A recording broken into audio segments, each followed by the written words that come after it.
Major League Baseball welcomes you to the following presentation of the Tampa Bay Rays.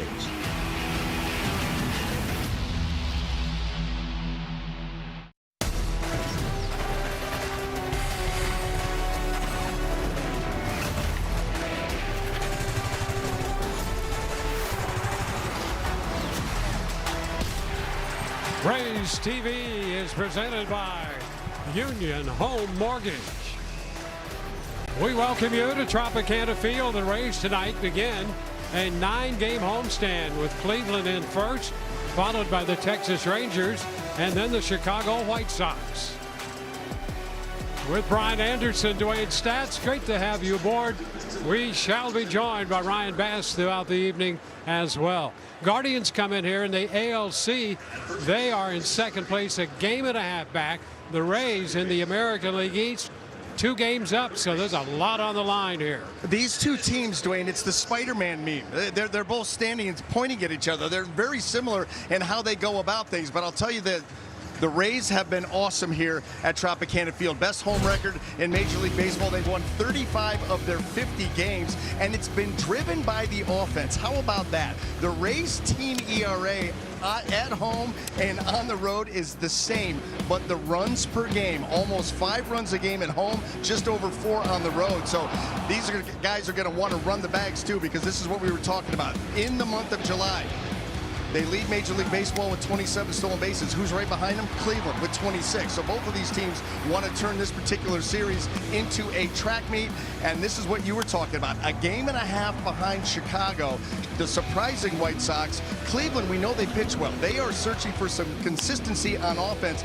Getting Jose Ramirez back in this lineup, that's certainly going to help do that. That's what they are looking for. That's what the Rays hope to tap down here over the weekend. And there's the left-hander Shane McClanahan after his 9th win of the year tonight. He is 8-6, and on the hill for the visiting club, Joey Cantillo, with a record of 8-5.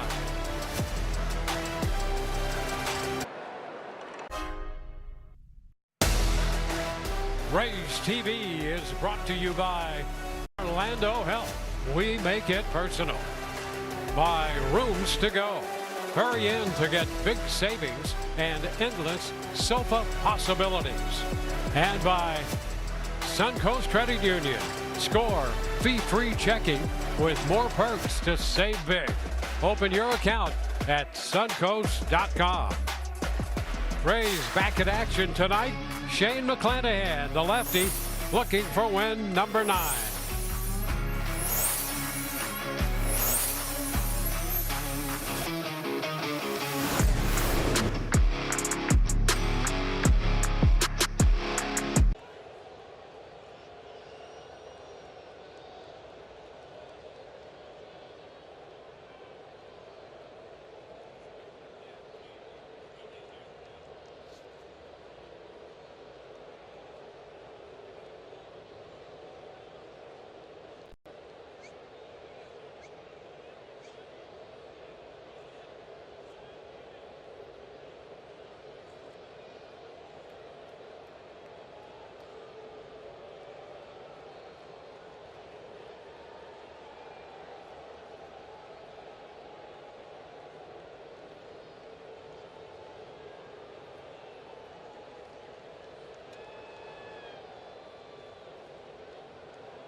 You hear me now? Under the dome in St. Pete, the Rays have been dominant, posting a big league best 35-15 record at home. Tonight, Tampa Bay opens a pivotal 9-game homestand with southpaw Shane McClanahan taking the hill against the Cleveland Guardians. And we welcome you inside Tropicana Field, Rays TV, presented by Union Home Mortgage. And before we get the action started tonight, let's check in with Ryan Bass on the field. Well, Dwayne, the Rays couldn't ask for a bigger stretch at a better time. Their second longest homestand of the season will coincide with next week's trade deadline. They've got 9 games here at the Trop where they host and hold Major League Baseball's best record here at home. You look at the standings, they open tonight with a 2-game lead atop the American League East. The latest they have held sole possession of first place this deep into a season since their division title in 21. As All-Star Nick Martinez told me, it starts with us. We're going to be the tone setter of what the front office does. And they'll do that by sending their top 3 arms in Shane McClanahan, Drew Rasmussen, and Nick Martinez tomorrow to the mound over the next 3 nights. Brian Baker says any move that helps them win the division is welcome. But this clubhouse already believes it has the pieces to make a deep run, Dwayne. Going to be fun to see if and how this roster changes over the next 2 weeks. Going to be a lot of fun starting tonight. We'll take a look at the lineup brought to you by Orlando Health, the Cleveland team. We'll have Angel Martinez leading off, followed by Chase DeLauder, then Rice Hoskins. It will be Rocchio, Brian Rocchio, the shortstop, followed by David Fry, and then Travis Bazzana. Gabriel Rios is at third base hitting 7th. Austin Hedges will do the catching, and Petey Halpin, automatically our favorite player of all the opposing teams, he'll be in center field. Couldn't agree more. Let's take a look at Shane McClanahan. His numbers this season over his 18 starts, 8-6 on the record, ERA of 3.16. Pretty good whip right there at 1.15. 85 strikeouts up against the 31 walks. Keeps it pretty simple with the mix too, and that's what you just never know with Shane McClanahan. What pitch is going to take center stage, because he's got 4 really good ones. That 4-seam fastball averages 96 miles per hour, an outstanding changeup, slider, curveball, almost interchangeable. Just depends on the night, maybe the opponent that he's going up against, which one of those breaking balls is going to be the big go-to one. We are set to play baseball. Shane McClanahan ready to go to work tonight. Cleveland coming in 54-50. They won 6 of their last 10, but dropped their last 2. McClanahan set, and the first pitch of this game is a strike call underway with that 4-seam fastball.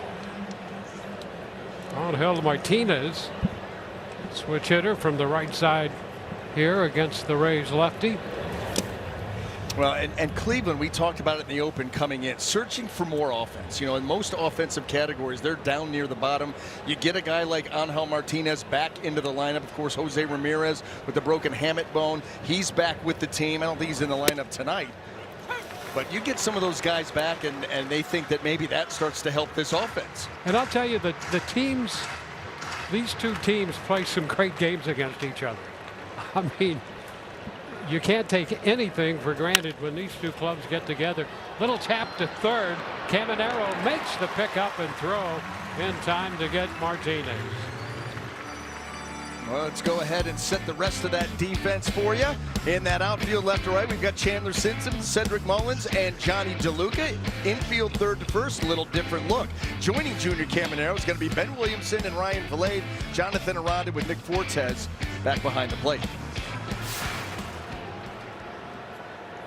And there is Ryan Vilade out there at second. First pitch is a strike.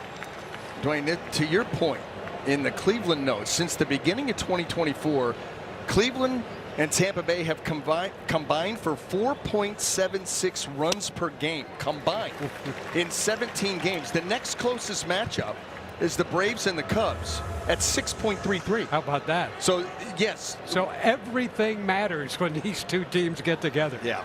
I mean, you know, Kevin Cash was talking about it yesterday. He said, we know Cleveland pitches well. Of course, we know the Rays do too. And boy, when they get together, runs are at a premium. I mean, you better execute. pick up that ground ball and make sure you make a good throw to first. Yeah. I mean, really, you have to play clean baseball. Yep. Don't beat yourself. Upstairs, and it's a 2-2 count on Chase DeLauder. He's in double figures in home runs with 11, so there's some pop in his bat. Lefty on lefty here, and the count goes full. Well, how about since coming off of the IL on June the 28th, he's hitting .341, so he has come off smoking hot. 3-2, and a tapper. He saved the at bat right there. Yeah, and he wasn't looking for the fastball. That swing right there, he was looking for anything but the fastball. He barely fouled that off. Watch how tardy he is. I mean, he hit that ball was behind him. That's exactly right. Boy. 3-2 again. Oh, and that pitch. I'm telling you, McClanahan thought he had a strike there. And DeLauder's going to take a walk down to first. Let's take another close look at this. Oh, he just missed. And you see Shane, he pointed in too, like maybe there was a, wanted him to challenge. Good thing he did not. So there is the first base runner. Here's Hoskins. And he's swinging and missing. Strike one. 177 on the year, but with 11 home runs.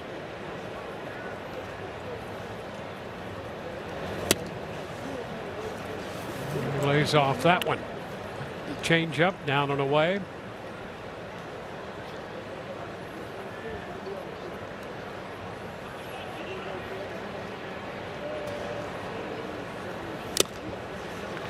One and two. A little something behind that one.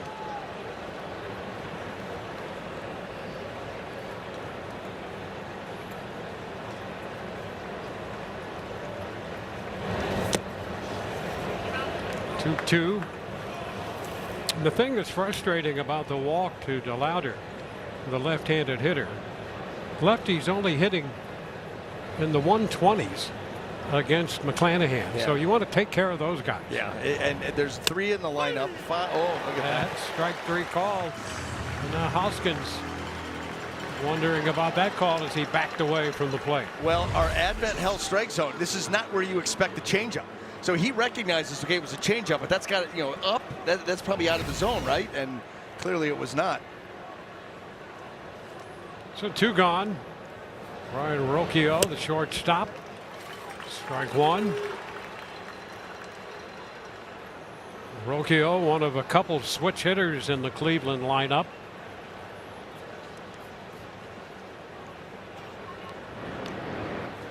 Nothing doing over there at first. DeLauder with 5 stolen bases. These two teams lead the American League in that category. Take a look at Cleveland has 103, the Rays 101. And they're the two top teams in the month of July too. So they would love, and by the way, they're both tied for 13th in the American League in home runs. Yeah, I was going to say, they reflect on each other in a number of categories. Yeah, so that each of these teams, they want base runners and they want to turn this into a track meet. Mm-hmm.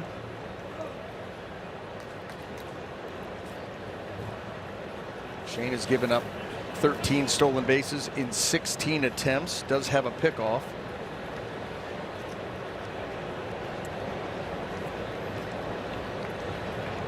The 2-1. That's going to make it 2-2.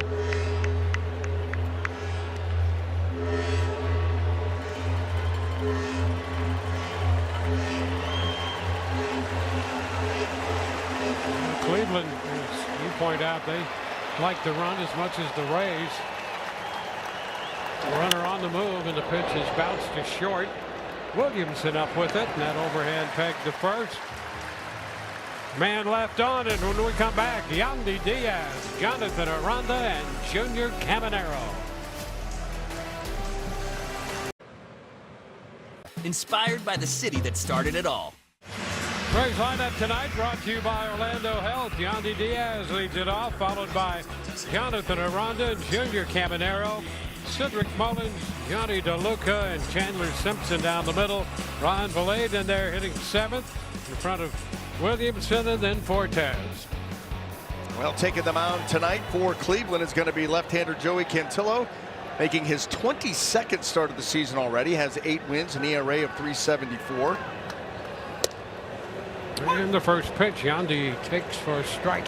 Well, let's take a look at the mix, and you see the fastball is going to average around 92. Keep your eye on this right here. The curveball overall 26% of the time, but in his last 6 starts, he has thrown 222 curveballs. And he started Yandy with a changeup, a little chopper. There's a curve. And 44 curveballs in an outing against Houston in a total of 98 pitches. Yeah. I mean, and when you're talking 222 curveballs in 6 starts, yep, you're averaging throwing 37 curveballs per. So, yeah, and that was the highest number of curveballs that a guy's thrown in a game at any point this season. And he gets Yandy on the fastball there. Yeah, the off speed to set up the heater, pitched him backwards. Let's take a look at that Cleveland defense. In the outfield left to right, we've got David Fry, Petey Halpin, and Angel Martinez. Infield third to first, Gabriel Arias, Brian Rocchio, Travis Bizana, and Reese Hoskins with Austin Hedges back behind the plate. And you are 100% right on Petey Halpin. I want him in all 3 games. Absolutely. Here's Jonathan Aranda sending one into left, but it hangs up for David Fry. And then a little slice coming off his bat, but Fry got over there in plenty of time. Yeah, we're going to have to get Petey's baseball card. Yes. It would be great if they did like a throwback vintage card. Yeah. Because that's a throwback vintage name.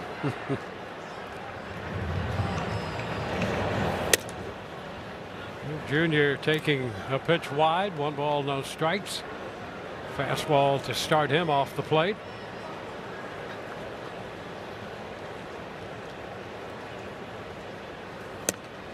And he finds the plate there, breaking that one in. 29 home runs for Caminero, 13 against lefties.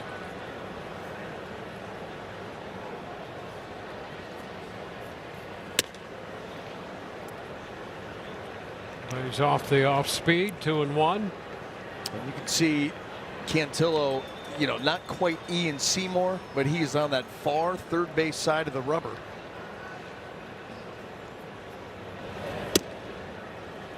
And he misses wide. And you can see when you see the late break on that curveball, you understand why he likes it so much. It is a sharp, nasty pitch.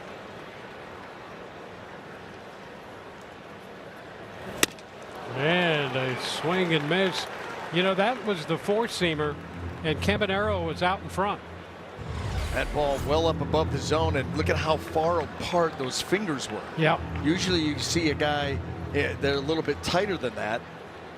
And Junior just not able to climb the ladder.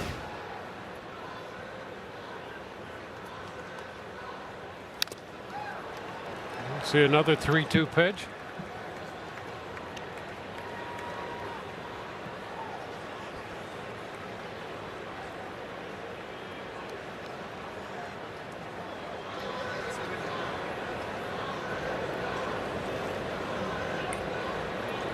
Full count pitch again, and it's chopped to short. Rocchio backing up to make the pickup, and the throw is there. And plenty of time. We go to the second. No score.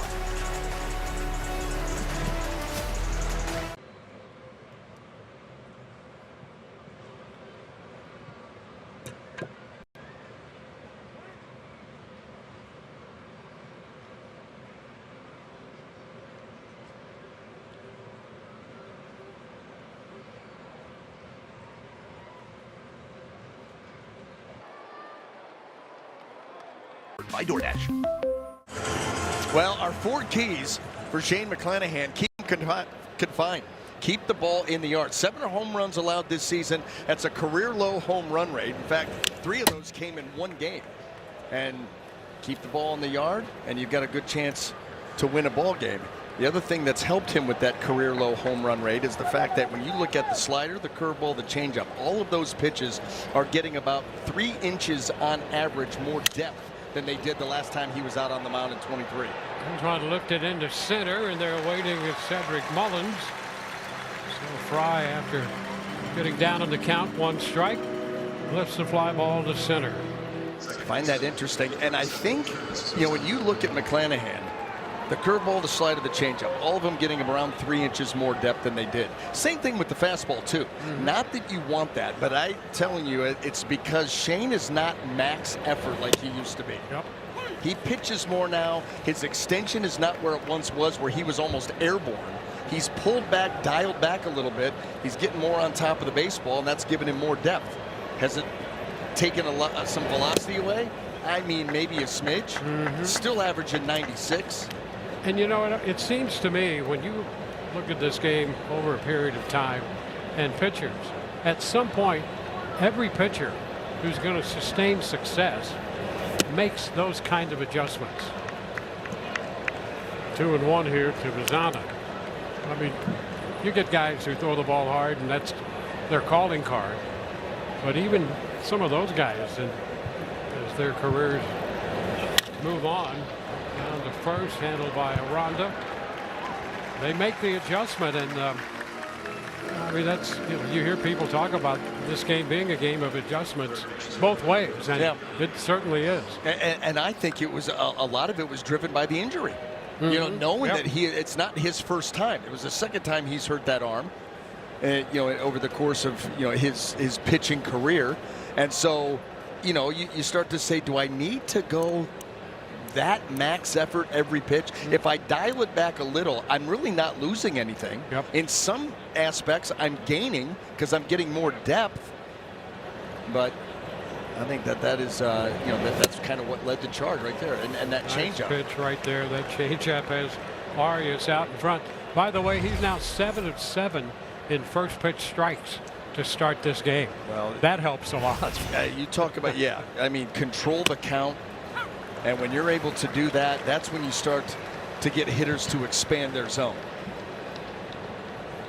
In the zone early, expand late. When you're missing early, all of a sudden now you got to come back in the zone. You become a little bit more predictable. You become more hittable. Well, you certainly change the odds of an at-bat by getting out in front. I mean, batting averages behind and ahead in the count tell you that. There's a cut and miss on the change. So a 1-2-3 inning right there. No score.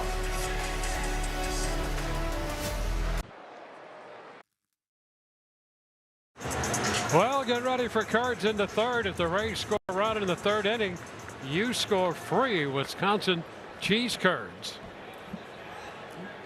They're just warming up down there, those two.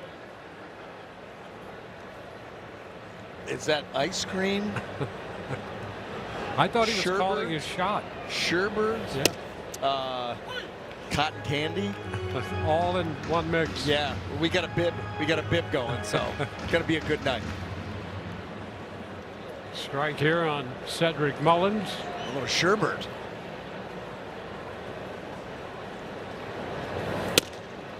Mullins starts to go, holds up in time.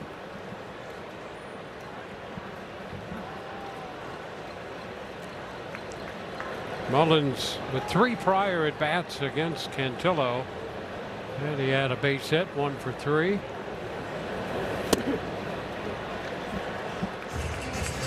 Ball 2 strikes now.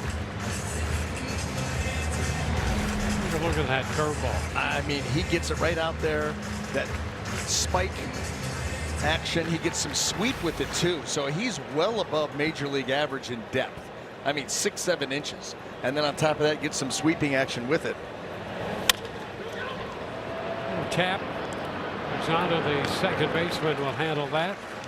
Getting the assist on the toss to Hoskins.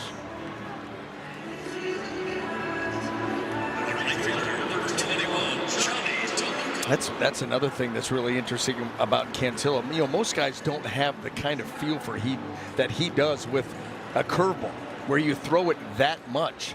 And it's also a style of pitching that these hitters don't see very often. Yeah, guy's got a curveball. He's not throwing it 40 times a game. And then all of a sudden it makes that 92, 93 mile an hour fastball. Yep. It plays up a little bit. We saw that with Yandy Diaz. So guys use a fastball to set up the curveball. It's almost like he uses his curveball to set up the heater. Strike, 1-1.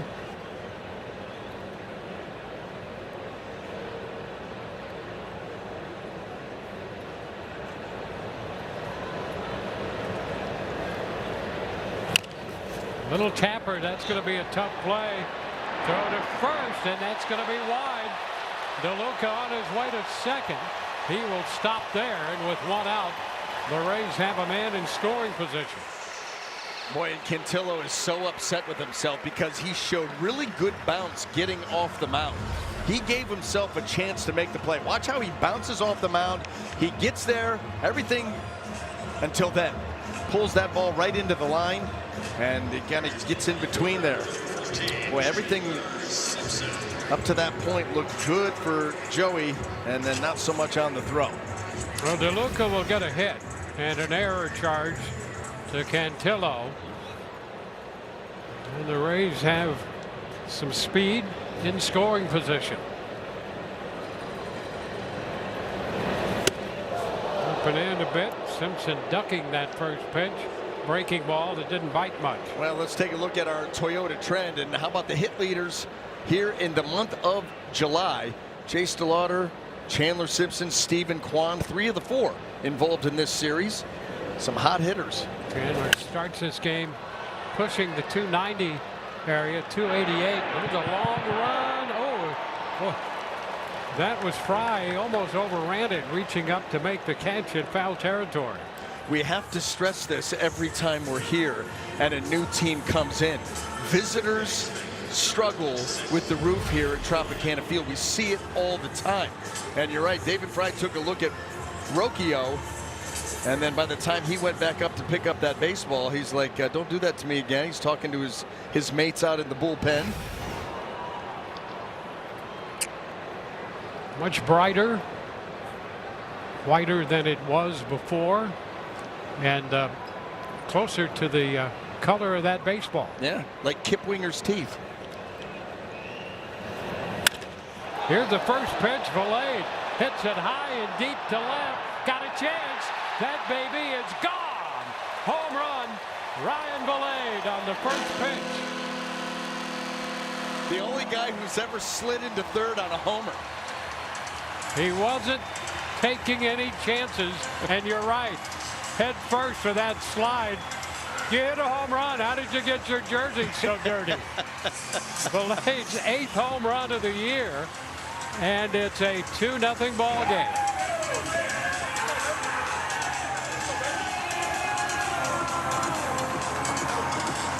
How about that?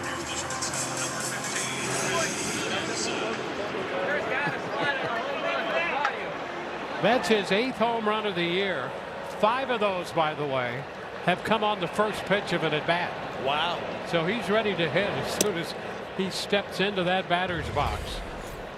Well, let's take a look, and this is why he wasn't assuming anything. It's real close, clearly out, but as it goes off the glove of the fan and back onto the field of play, Ryan Valade is thinking, well, I'm going to go slide head first to get a triple. Well, here's that great slide on the home run. And it had been called a home run for quite a while.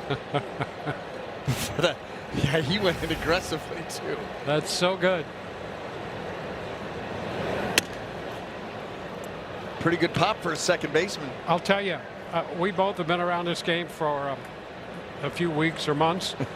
I don't think I've ever seen anybody ever hit a home run and slide head first into third. I don't think I've ever seen that. No. No, I will promise you, I haven't. There's no way. And not like it's, you know, there's an umpire review after. Yeah. It was clearly being called. Yeah. And he took a belly flop into third.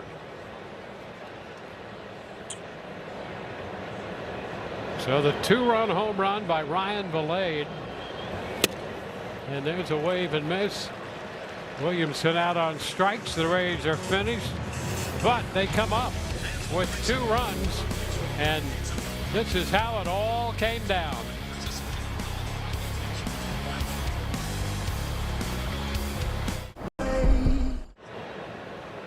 Well, Ryan Valade has given the Rays a 2-0 lead in his first major league start at second base. And he jumped on that first pitch. First Rays hit of this game, and every hit this season. Suncoast Credit Union donates $79 to local nonprofits. Visit suncoast.com/Rays for more information.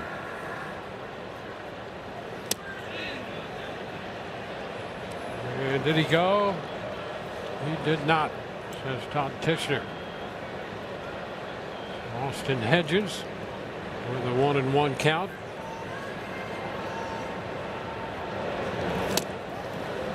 Nice changeup. 1-2. I mean, any good changeup, you have to have really good arm speed, and Shane has that. He's getting more depth on that pitch. He has a unique grip for the way he actually gets the pitch to perform. Popped up right side. That's Aranda making the call. So 1 away, and for more in-depth coverage, let's go to Ryan Bass. Yeah, this will be a Ryan on Ryan report. You know, Ryan Valade has been the definition of stay ready for this ball club, and you mentioned it, Dwayne. His first career MLB start at second base, but that's not unfamiliar territory. He started 39 games at second in the minors, and he's continued taking ground balls at second, first, and the outfield every week just in case this kind of moment has arrived. That was a nice fielded play by Shane McClanahan, underhand toss there to Aranda for the second out. And you know, Valade told me any way I can help the team win, I'm willing to do it. He said that versatility isn't just his strength. He believes it's part of this entire team's identity. So many players capable of moving all around the diamond when their number is called. You know, I'll tell you this, Dwayne, I don't know where this team would be without the contributions of Ryan Valade. Not just the versatility defensively, but certainly what he's done at the plate too. Yeah, you're right about that, and I think there are a number of players who fall into that category. Well, and those are the interchangeable parts. It's Kevin Cash's job to be able to put that lineup together, to be able to keep guys fresh, to be able to move them around, to be able to get the matchups that he's looking for. And you're right, there's another one, Ben Williamson, and he's bounced around. You see him at shortstop. You'll see him at second base. A lot of moving parts, and that allows Cash to maximize that roster. And the first pitch, a breaking ball, misses to Martinez. Shane had gone 9 for 9 first pitch strikes first time through the lineup. And now 1-0 here to Martinez.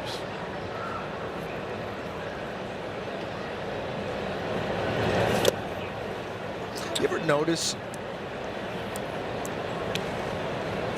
Probably not. I No. try not to pay attention. Yeah, good. Yeah, good. and I'm going to totally eject out the question. Save it for another time. You never know when you might need it. That's right. They're waiting. It could be later today. More than likely not, but we'll see. Down to third. Junior up and out. Cross to Aranda. Bottom of inning 3 coming. 2-0 Rays.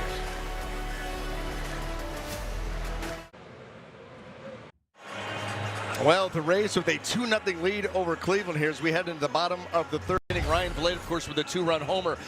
Here's another angle, Dwayne, of his slide into third base on that home run. Got a couple of different shots at it, looks at it. Oh, no, here we go. Same. It's the same. We've seen it before. We've seen it before on triples. We've never seen it on a homer. Never have I seen that on a home run. You never know what you're going to see. You come out to the ballpark. It's so true. The first pitch. Nick Fortes takes ball 1.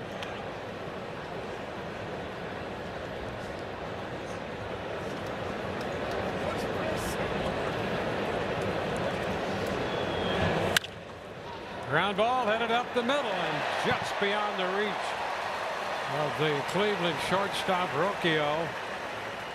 And Nick Fortes has himself a base hit. How about that changeup? I mean, that is an interesting changeup. We were going to talk about, we'll get to it, Shane McClanahan, the grip on his changeup. It's a split grip, but he throws it really like a circle change. That was like a Vulcan changeup. He had it between the middle finger and the ring finger.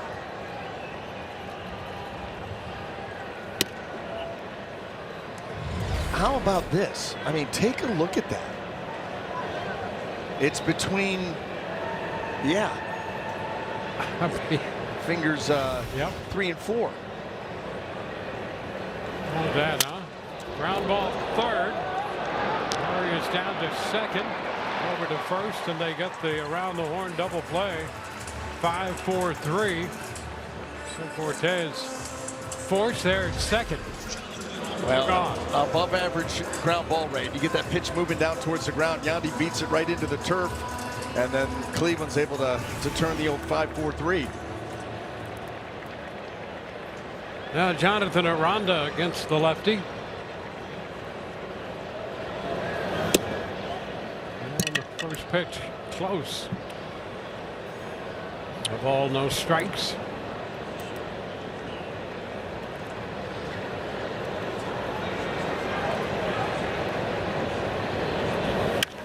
Right back through the middle. Liner in the center. And Aranda has a base hit against the left-hander. Well, and you hope that is going forward what you're going to see from Jonathan Aranda. He is so effective and so good when he is balanced at the plate using the middle of the field. There was a time this season where he was using the middle of the field at a much higher rate than at any point in his career, and the batting average was a reflection of that. Yeah, I think he surprised a lot of people with that approach too.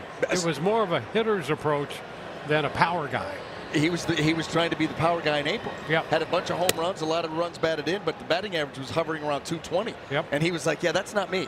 I can still be productive. I can still drive runs in. I'm going to hit some home runs, but I need to get back to middle of the field and start building that batting average back up, and that's exactly what he's done. And it's a pretty good spot if you're between Yandy and Junior. Not too shabby. Not too shabby. Yep. You got to pitch to the leadoff hitter. You don't want to pitch to the guy hitting behind you. So the fact that Junior does what he does, you know, kind of out there on an island at times where you know the teams want to pitch to the guy behind him as opposed to Junior, and he's willing at times to take his walks. But boy, oh boy, make a mistake. Yeah, good take there on that changeup.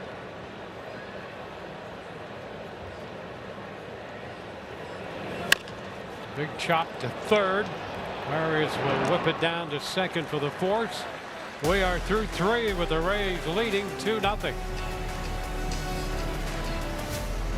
This is it. Take a look from the angle of the drone cam there. We continue to get some beauty shots there from Union Home Mortgage. And we go to the fourth. First pitch is a strike from Shane McClanahan, so he is 10 of 11 in first pitch strikes now. Chase DeLauder leading off. He walked him the first time, and now with a changeup and a swing and miss, he's ahead 0-2. Hoskins next, and then Rocchio.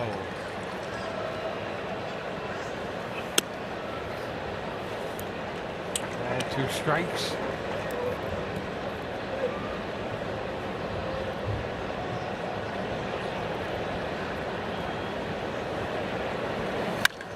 Hot shot. That's well tagged with some carry, and it's going to get off the wall.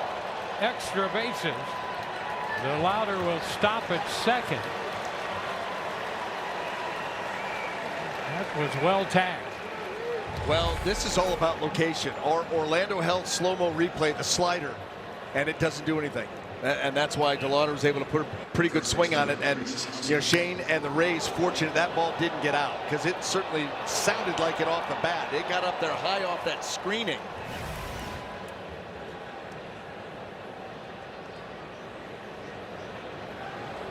Now it's Hoskins lifting a popper right side. Aranda's going to chase after it, but no chance. Well out of play. Let's take a look at that ball off the bat of DeLauder. You got the double piping, and Ooh. just below it, off that cage, that fencing above the padding.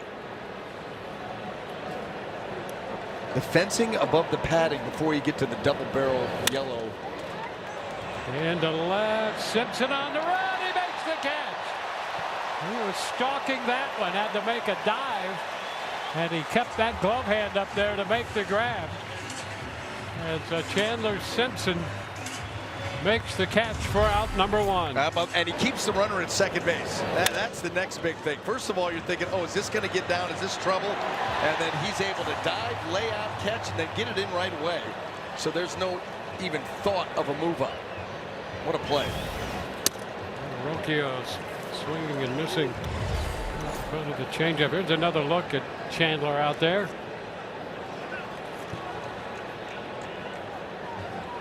Shane's a big fan. Yes, he is. Do you think Nick Martinez does a cartwheel for that catch? As excited as he gets for plays?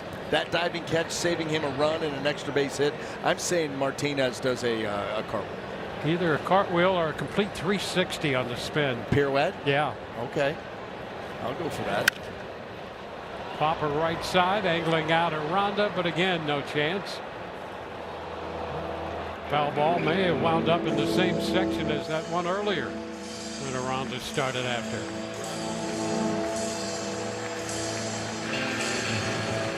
Lauder's at second, 1 out. 1-2 the count on Rocchio. That's a fair ball, and it just gets by Caminero. That's going to score DeLauder. And into second goes Rocchio.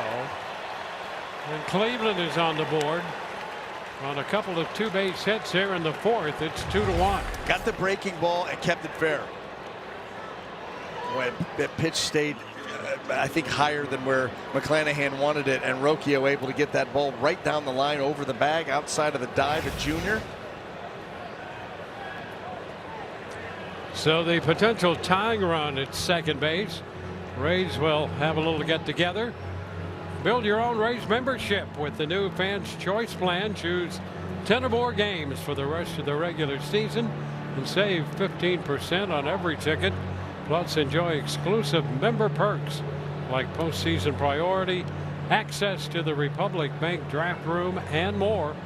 Visit RaysBaseball.com/choice. Conference concludes. 1 out with a man at second. David Fry is going to be the hitter.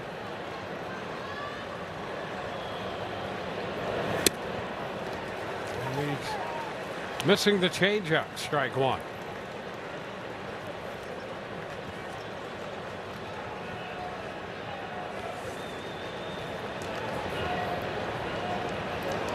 Back to second. Oh, they came close. Very close to picking off Rocchio back there. And I think Valade thought they got him. He seemed to be walking off as if inside move, and a really good throw there by McClanahan. They both felt like they got it. Leave it alone. One strike here on Fry.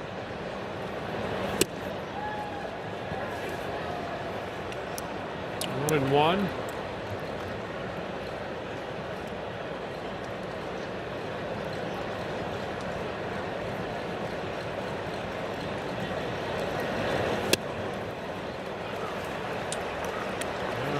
Ball, 2 strikes.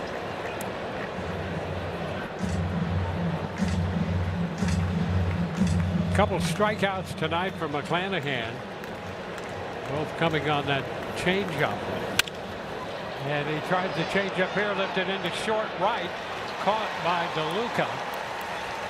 And Rocchio remains at second, so he gets the out on the changeup, and that's the main thing. They throw it back with the Rays Saturday, the 25th of July. First 10,000 fans through the gates can score a retro Devil Rays snapback presented by Dreamfinders Homes as the Rays take on the Cleveland Guardians. Don't miss your chance to grab this throwback collectible. Visit RaysBaseball.com/tickets. First pitch. Gonzalez hits a towering fly ball center field, and it's caught by Mullins. 1 run scores. 1 man is left. And Cedric Mullins will open the bottom of the 4th. 2-1 Rays.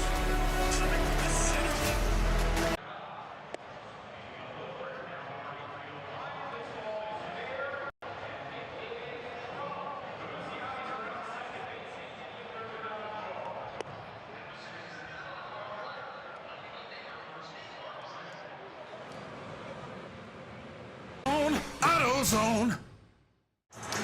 Fans, claim your share of the Rays 50-50 charity raffle jackpot. Proceeds supporting youth programming in Tampa Bay. You win big and support the community. You can donate and win from home at RaysBaseball.com. Cedric Mullins leading off, taking that first pitch for a ball. The number 4 hitter tonight, Mullins. He'll be followed by DeLuca and then Simpson.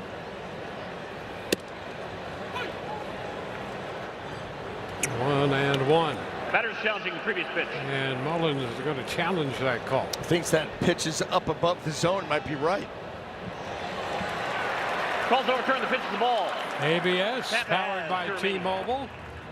Count's going to go to 2-0. Good eye there by Cedric Mullins.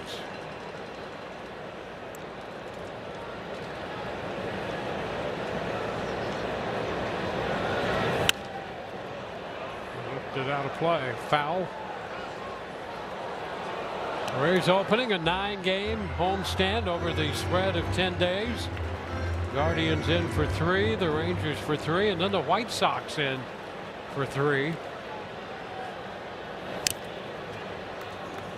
A piece of that one foul at the feet of Hedges. Austin Hedges, the catcher. 2-2. Rays coming off that 3-5 road trip. Recovered after a tough stop in Boston, winning 3 of 4 in Toronto.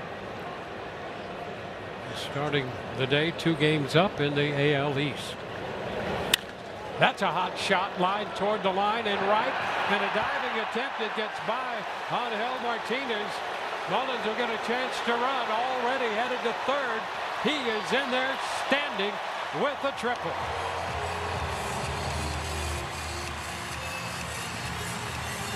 What a nice at-bat there by Cedric Mullins.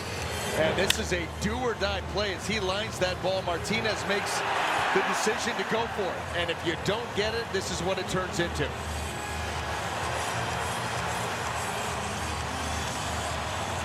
Second triple of the year. There's the dive. That is a tough decision and something that's got to be made so quickly, because he knows if I don't get it, it's going to be a triple at minimum. DeLuca. It's a ball. Another angle on that one. Grant, watch the jump. He thinks that he's going to be able to make a play for his pitcher. He ends up 6 inches, a foot short, and now the scramble to get the ball back in. But with Cedric Mullins from the left side, his speed, now you got to get him in. Infield is in. And the pitch is out. 2-0. The Rays have thrived in these situations this year. Runners at 3rd, less than 2. You'd like to get greedy, not only get him in, maybe try to create a big inning, especially with this infield in, but it starts with scoring Cedric. And at the very least, to reestablish that 2-run lead. Rays with 2 in the 2nd, and Cleveland back with a run in the top of this inning, the 4th.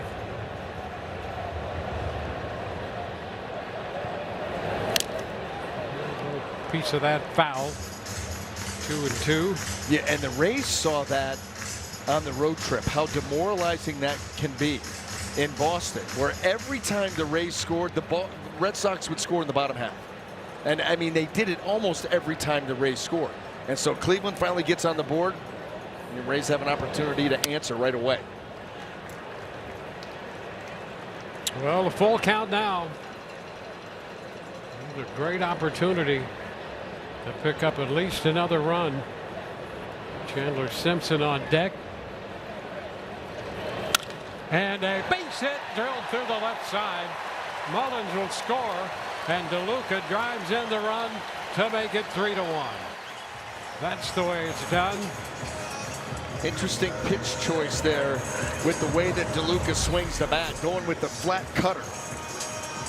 And you see it really doesn't do anything. So DeLuca, who's got a short, compact swing, especially when he's going good, with the infield pulled in, there's no range. If it's not hit right at you, it's a base hit. And it's exactly what he did. Got the run in, and now you look to try to build an inning from here. Well, DeLuca's 10 of 14. There's a bunt attempt by Simpson, and it's fouled back.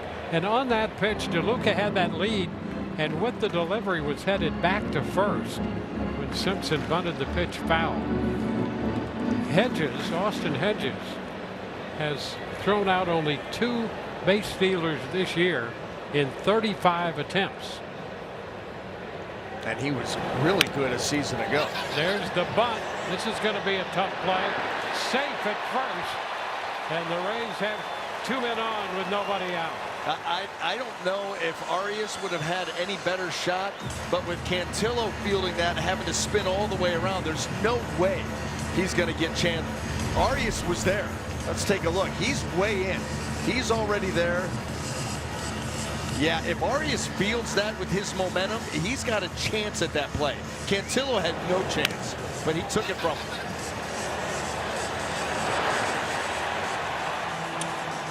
Well, the Guardians are going to have a little get-together on the mound. The Rays with DeLuca at second and Simpson at first, and Valade coming up. And I'll tell you, the Rays here with a 3-1 lead, they could be aggressive if they want to be. They absolutely can, and they've got the lineup to be able to do it. How about how it speaks to Chandler Simpson's speed that he can sacrifice bunt where they're expecting it and turn it into a base hit. And you can see right here, here's Arias. He's going to be charging in, but when Cantillo takes the ball from him and then has to spin around, it just takes too long. Arias has a chance. He grabs it from him. Oh, that everything just takes too long. And Arias may not have gotten him either, but the fact that you're sacrifice bunting and turning it into, you're giving yourself up, and you're still able to beat out the defense and get a base hit. Yep. Well, Valade takes the first pitch this time. It's a ball. He hit the first pitch he saw tonight in the second inning for the home run. And a cut and miss. Well, let's take a look at that home run. A little StatCast 3D powered by Google Cloud. 94.4 off the bat at a 27-degree angle. You see the ball go out. Does the avatar slide at third? That's what I want to see. I want to see if the little avatar slides into third and then gets up and jogs home. We did a good avatar of Yandy Diaz and his sprint speed on a trip around the bases on the road, and the avatar did not do him justice. Very, very skinny. That avatar never saw the inside of a weight room. Well, Valade for the second time showing bunt there. Now he's up 3-1. The first pitch he saw for that home run in the second. 3-1 the count now. And he walks to load the bases. All right, pay attention. Hone in on the avatar. He does. He does slide. He did slide. The head first flop. This thing is so accurate. Now, avatars can slide. We know that. Yes. The avatar did not have Yandy Diaz. Like I said, he never saw the inside of a weight room. And I know the avatar didn't have Valade's hair, but everything else was right on the money. Ben Williamson taking a strike. The fact that the avatar slid somehow has made my night. If it only had hair. Say that every morning. 1-1.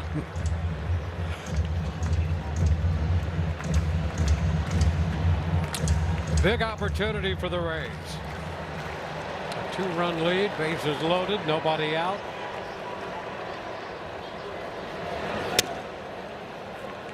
And a good take there by Williamson, 2-1.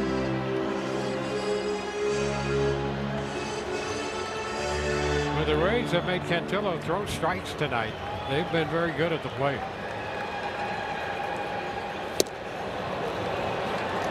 It's 2-2.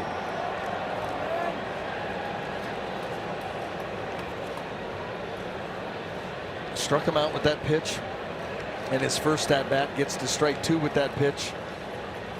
You got to figure, why wouldn't you go right back to it? Oh, tap down to first. The throw is going to be high, and everybody is safe. DeLuca crossed the plate, and the throw from Hoskins to Hedges was high, allowing the Rays another run and another big chance for more. Well, listen, he never had a good hold of his baseball. That's why. The ball, watch this ball. Never gets into the hand, and that's why it just kind of floats. He's not going to let that go because he doesn't have a good grip on it.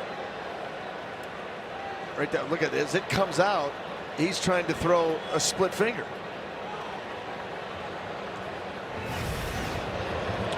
No drop to it, though. No. So a fielder's choice and a run batted in. The Rays make it a 2-run inning. Cortez, a swing and miss for a strike. And that had to be, as he's pulling the ball out of the glove, knowing it's going to be a bang-bang play, or it needs to be. He had to be so disheartened knowing that he's got a split grip. Wrong pitch. Don't go to the split when a 4-seam fastball will do. That's right. So a fielder's choice and a run batted in. Williamson at first, Blade at second, Simpson at third. And there's a foul ball. How about this? We'll take another look at that throw. I mean, he just can't get a good grip on it, and that's why he just kind of floated it in there. That didn't have a chance the moment the hand came out of the glove. 26 pitches into this inning. Nobody out. And a liner into center. That's going to drop for a base hit. They're going to throw him out of third. Simpson will score. The throw to third is wide, and Blade gets in there standing up nevertheless. Could you imagine if that throw's on the money? We got a fielder's choice 8-5 because they had a chance to get Blade. Blade had to hang up at that ball, that line drive, thinking that maybe center fielder is going to be able to make a play on it. Watch. And he heads back to the bag. Uh-oh, now you come up throwing. If this is on the line, he's out. Thankfully, it wasn't. First pitch strike to Yandy Diaz. So still no outs in the inning. 6 men have come to the plate. 3 have scored, and the bases are loaded. That may have been the play you wanted to slide headfirst into third. Now strike 2. Not so much on the home run. Well, they'll work all that out. 3-run inning so far, a 5-1 lead. And Yandy, did he go? He did not. 1 ball, 2 strikes.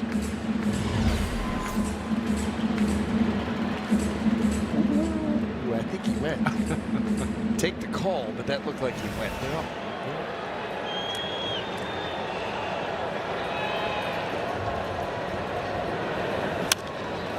Foul ball. Well, it's been a long inning here. Action in the bullpen. Matt Festa loosening.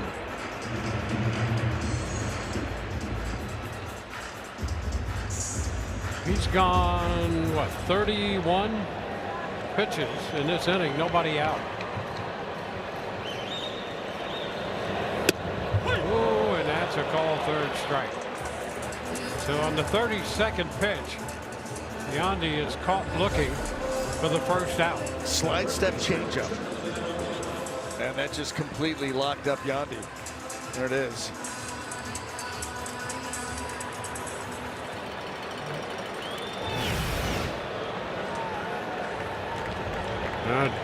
Jonathan Aranda pitches down. Aranda facing the left. He has that base hit. He came into this game hitting over 250 against left-handed pitching.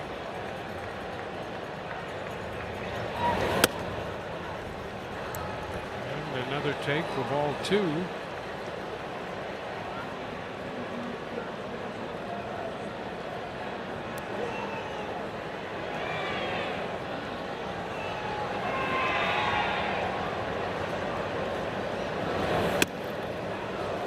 And ball 3. So a 3-0 count with the bases loaded.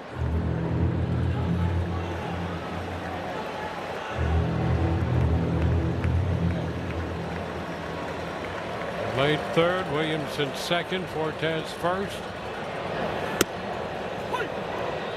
Oh my, Challenge oh my.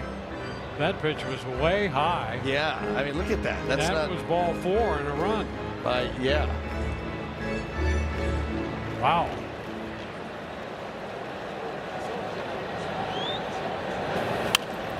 Now it's fouled back. And the count goes to 3-2. Yeah, you challenge that pitch, and it's a 6-1 game. Jonathan gets an RBI. Here's what he's doing, Wayne. I want to swing. I'm going to not get more than one. Yeah. I don't want to take one the easy way. Yeah, hitters want to earn it. Yeah. Full count now. Oh, and how about that breaking ball 3-2 for strike 3 call? Yeah. Wow. Just completely locked him up. We know he's got a good one, and he's not afraid to go to it. There it is, that curveball.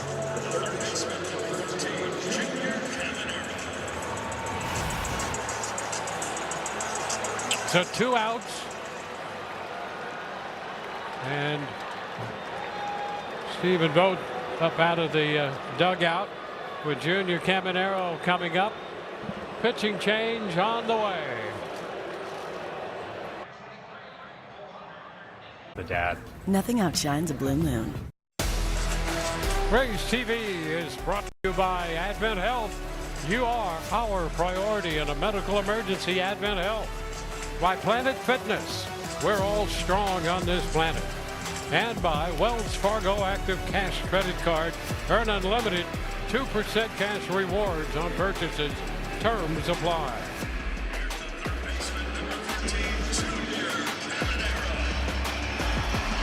Skyway Bridge there. Cantillo out of the game. The bridge for Cleveland is Matt Festa. And he faces Junior Caminero. And that's up and in. Hard stuff. Moves him back 1-0. Junior is grounded out to short. Grounded into a 5-4 fielder's choice. And now it's ball 2-0. Bases loaded. Junior looking for his first hit this year with the bases loaded. And sends that 2-0 pitch skying into short left. Out from shortstop to make the catch. Rocchio to retire the side. Through 4, 5-1 Rays.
Michelin, motion for life.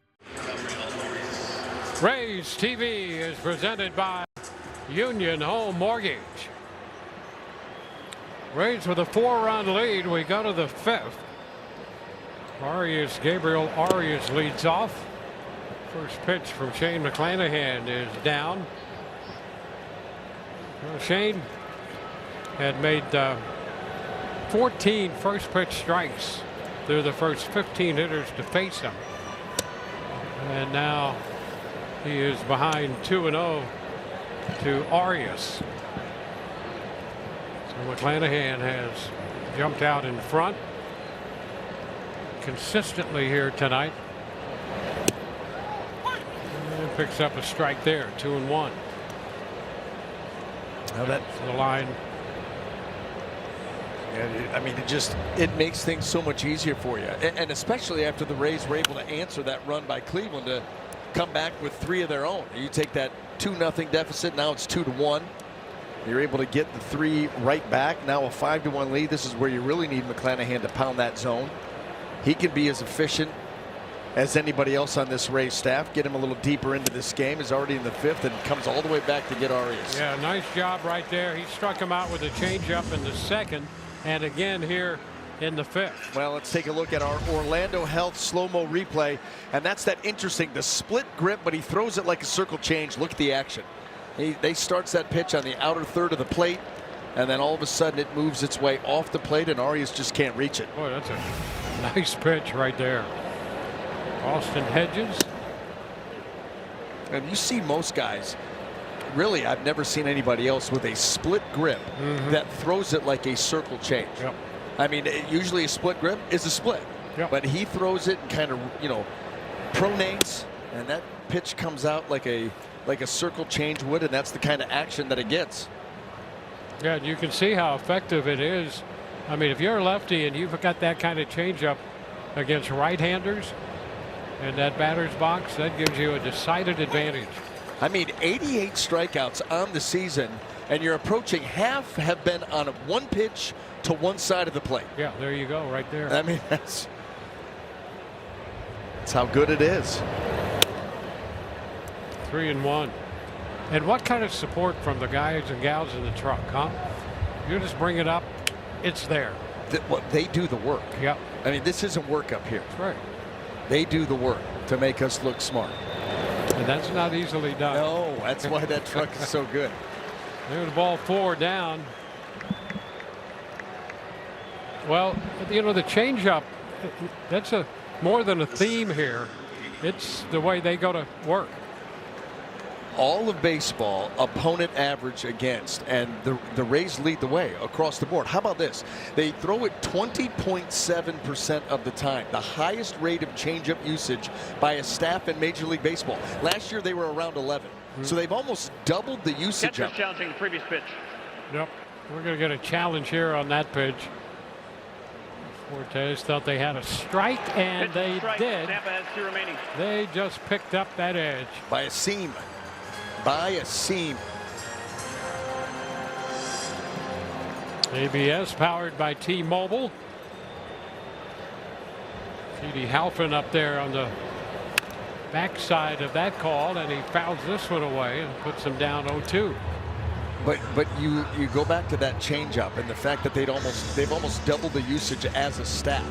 You've got guys that have used the changeup before, they use it more now. Yep. You've got some guys that really didn't throw a changeup. Drew Rasmussen comes to mind. Was not a big changeup guy. Much more of a changeup guy this year, and they have great success against it. Fastball away, 1-2. I should say with it. And Seymour, outstanding changeup. Nick Martinez, I mean, his changeup sets the tone for his outings, period. Griffin Jack's got a good changeup. Lifted into short right. DeLuca coming in. He's going to be there to make the catch. 2 gone. You saw Valade angling out, but a much better look by DeLuca. And it will swing around to the top side of the lineup for Cleveland. You realize we did that whole changeup discussion over the at-bat of Petey. We did, and we don't feel that good about it. Now Martinez swings and misses the changeup. Strike one. Angel Martinez. Couple ground ball outs, third to first.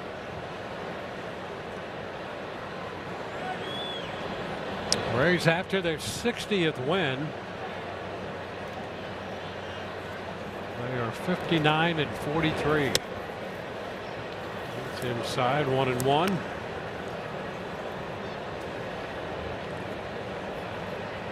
Two and 1 against Cleveland.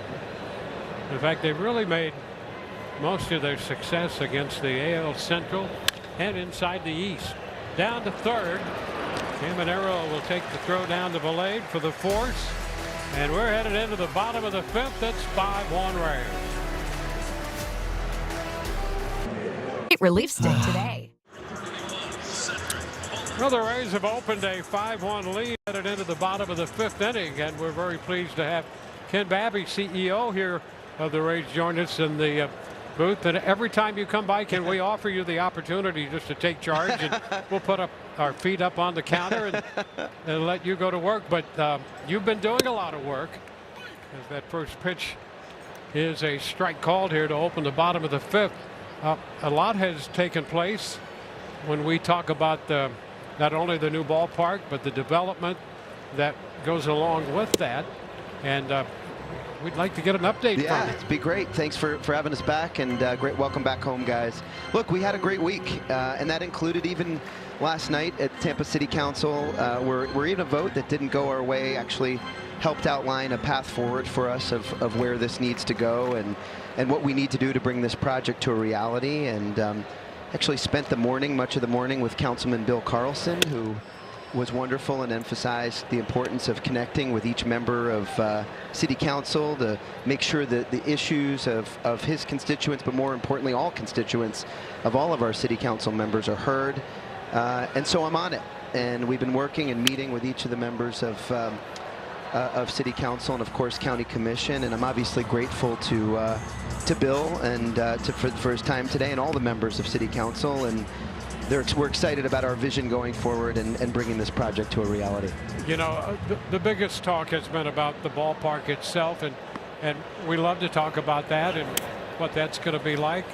But there's a lot more to it that probably, at least at this point, doesn't get a lot of the focus and publicity that maybe it deserves, because there's going to be a lot more than just a new ballpark. Well, I think we've said from the beginning this has always been more than a ballpark, and what we shared this week and what we'll share here on screen is just a sneak peek of what we're talking about. We've actually already had significant interest from several Fortune 500 companies about, office expansion, office headquarters in the new district, right? So we've talked so much about baseball, even on an air. There's some wonderful shots that we shared a couple of weeks ago. But you can see the new office buildings in center field. We've talked about bringing the outside in, but this mixed-use development is going to be absolutely exceptional. Let's pull those images up one more time so folks I get a chance to just get excited about this. But our community should see the value of all of this beyond just building a ballpark. There's the view from Dale Mabry. You can see the ballpark in the background. You can really feel what the energy of this mixed use is going to be. And just as we said a couple weeks ago right here on the air, we're going to keep sharing more images. We've got even more things coming next week. So love coming on Rays TV and sharing all these with you guys. It continues to ramp up the excitement level. It really does when you start to see this whole project coming into focus. Yeah, I think you have to see the vision for the entire project. I think everybody's excited about the ballpark. Of course, our fans are excited about the ballpark, but what we're talking about is 130 acres of mixed-use development, a partner with Hillsborough College. In fact, Dr. Atwater here in the ballpark tonight, we were talking about some of the plans for the college and the pathway forward. So we continue to march ahead on definitive documents with the county and city and remain optimistic. Again, we've talked about the importance of voting in August on this project and moving it forward for the community. Yeah, let's talk for a moment about the Hillsborough College and what it means ultimately for that going forward. Yeah, I mean, I think when we started this project, we were looking at sites that met our criteria for a ballpark and a mixed use. And, you know, in our early discussions with Dr. Atwater and his incredible board, his staff, that we've been working with for nearly 7-8 months on this now, we saw that there was an opportunity with a college in the community that had buildings with significant deferred maintenance.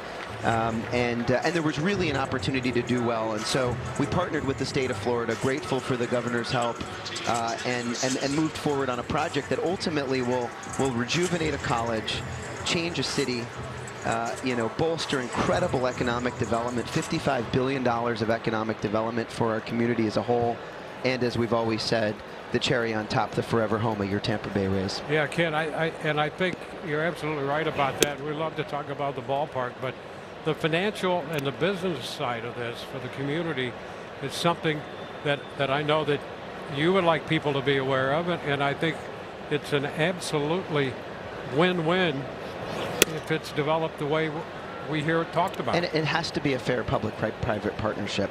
We recognize that, and that's why we're so careful about making sure that this is a balanced project. Right? We've talked about how the Rays ownership group, and we're putting in over $1 billion privately into the project, but this is a significant investment. And how good is this guy?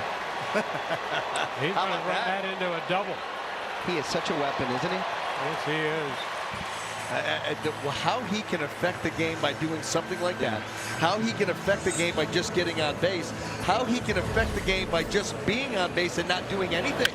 You know, dividing him out. A ball that gets in on him right there, little inside-out swing. He's thinking extra base hit the whole way. His energy epitomizes Tampa Bay Rays baseball. The way we play, the way Kevin Cash manages the team, the energy in the clubhouse. You know, Chandler's a special player, certainly. Well, suddenly with 2 outs, he's in scoring position. And here's Ryan Valade. He was in scoring position when he stepped into the batter's box his first time, hit the first pitch out. And the Rays have built this 5-1 lead.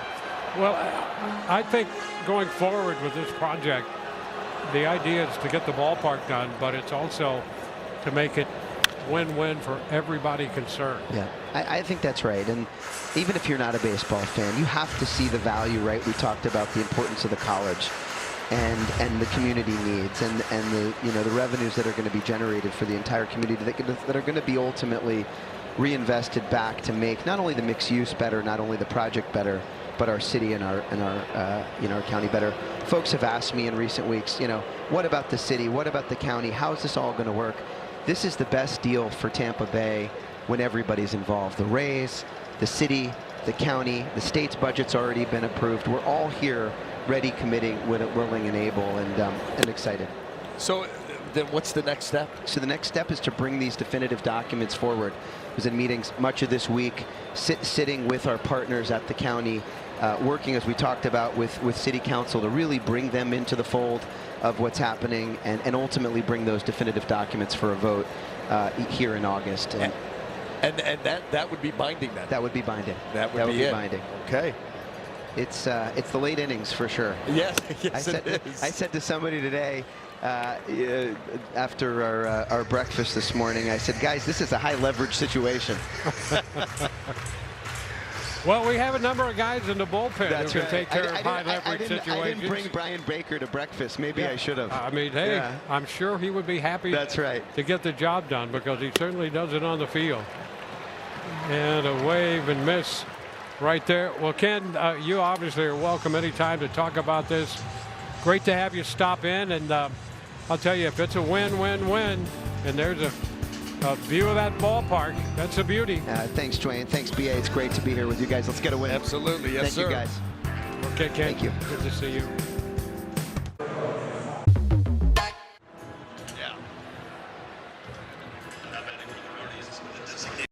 Well, the Rays at the end of 5 have built this 5-1 lead. Shane McClanahan working the front 5, and now they're going to dip into the bullpen. The Louder's going to lead it off, and Cole Sulzer, the veteran right-hander, delivers, and a high fly ball left center field, catchable in front of the track, and that's Simpson. So 1 pitch, 1 out. Well, let's pay off Shane McClanahan's night. Mobile fuels performance. And he certainly put together a performance here that the Rays were looking for. Went out, Dwayne, you were talking about it really his entire outing, how he was just going out there consistently getting ahead 0-1, 0-1, 0-1. And when you're able to do that, guess what? Now you can go to work. Now you can get hitters to expand their zone. 21 changeups tonight. 0 for 6 the opposition was. 10 chases on that. There you go. I'm glad you had another set of eyes on that. Yep. But how about that? Yep. 21 thrown, almost half chased. Yep. Yeah, he was really good with that pitch, as most Rays pitchers are. We saw that graphic. The top 4 batting averages against that pitch in baseball reside right here in Tampa Bay. Well, 16 of 19 first pitch strikes for Shane tonight. Yeah, I mean, listen, when McClanahan is in control of the strike zone and the count, really any of these starters, they put together something like that, they're going to have a nice out. 2 balls and a strike.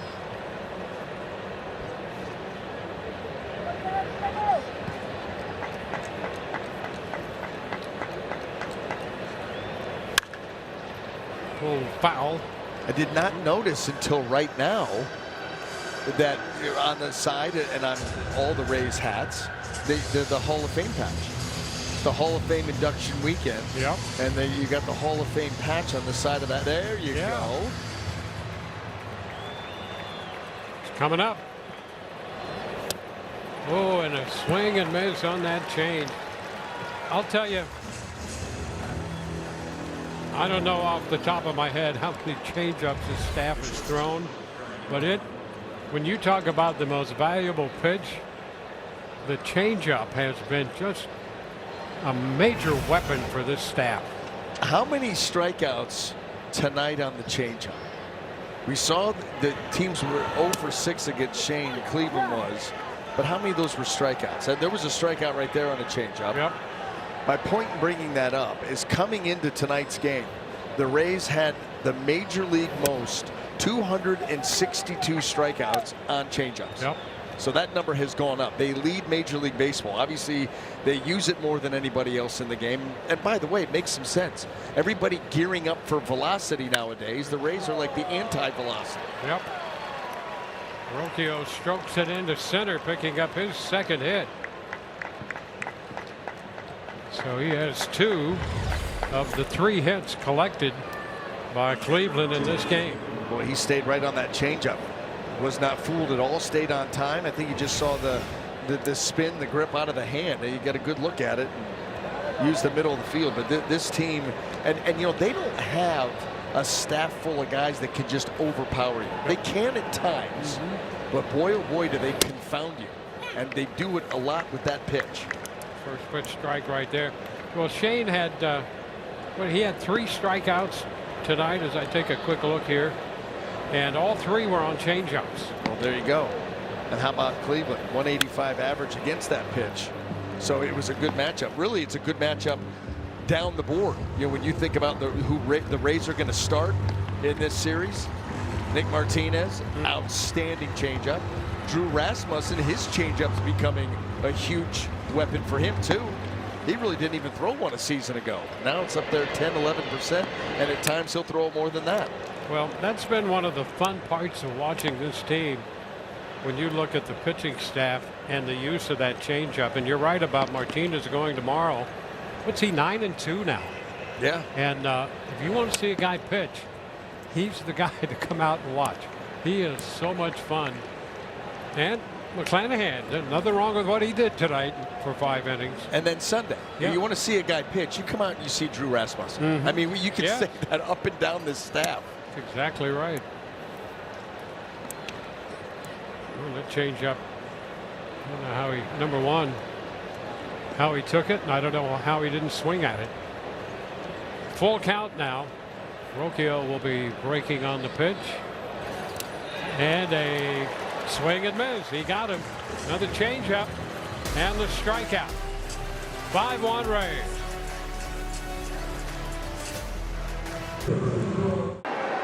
.com today.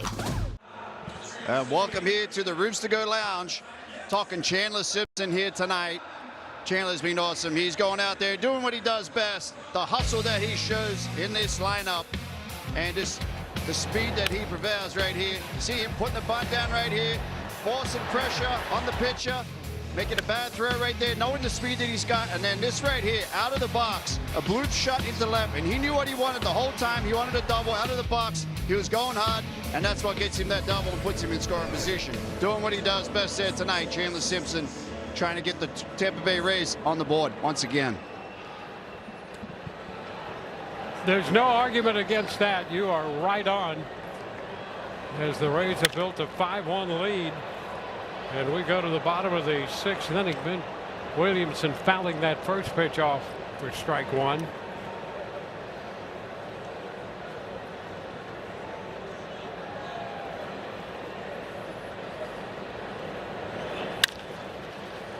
Shortstop, nice back pick there by Rocchio, and he gets Williamson. Pretty smooth right there too. Everything done in one motion. Here we go, Dwayne. We're going to break this down. Pretty standard stuff, but look at how quickly into the glove, out of the glove. You know what I like about that? You give credit where credit's due. Yeah, nicely done. It was. That was smooth. I get one a game. And that was it. So next ground ball, I'm going to check out. Catcher's challenging his previous pitch. Well, that's going to be challenged there. May have caught the edge. No. Calls confirmed. Pitches the ball. Cleveland has one remaining. Well, I mean, that was very close. Come on. How about that, huh? You could not slide a piece of paper between there. That accurate, Dwayne. Wow. That accurate. We just go back to the Avatar sliding into third. 2-0. That Avatar and that slide, that'd be good to frame that, put it on the wall. I'm telling you. Hey, there's a base hit the other way. Nick Fortes is 3 for 3 tonight. Rays in double figures in the hit department. How about Fortes using the other side of the field for that third hit? Orlando Hell's slow-mo replay trying to cut that fastball a little bit to the outside part of the plate, but it stays up. And Nick Fortes has one of the flattest swings in the game, so that makes it real easy for him. He just slaps that ball the other way and knocks Festa right out of this game. Pitching change coming. Back in a moment. Movers. Rays TV brought to you by Orlando Health. We make it personal. And by Bob's Carpet and Flooring. More savings, more selection, more locations, and more than just carpet.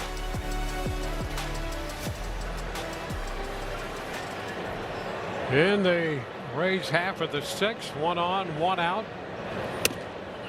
Top of the order, Yandy Diaz takes the first pitch, and it's a ball wide.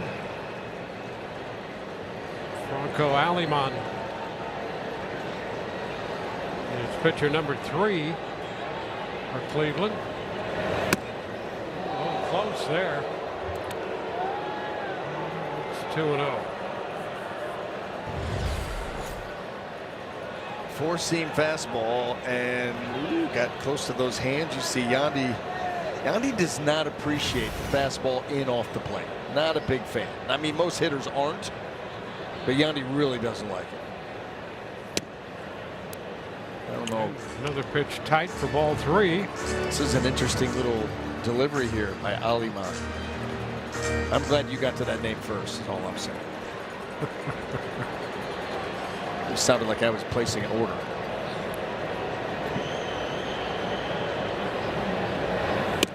And it's a strike. And you want it right now. Yeah, that's right. Yeah. Hail, man. Yeah, now. that's right. Out of Alonzo High School and spent some time at UF.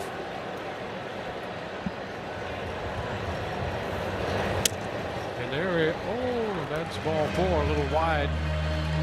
The Rays have 2 men on now.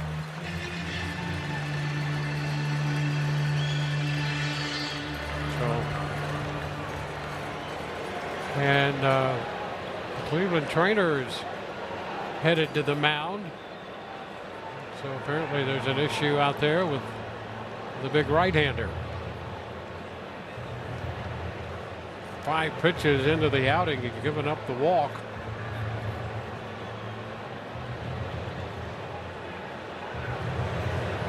And we'll see how this goes.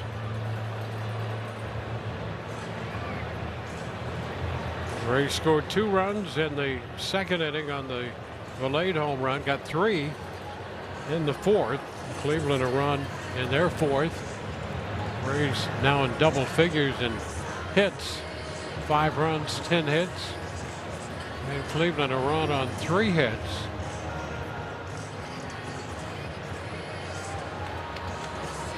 Let's take a look at that last pitch.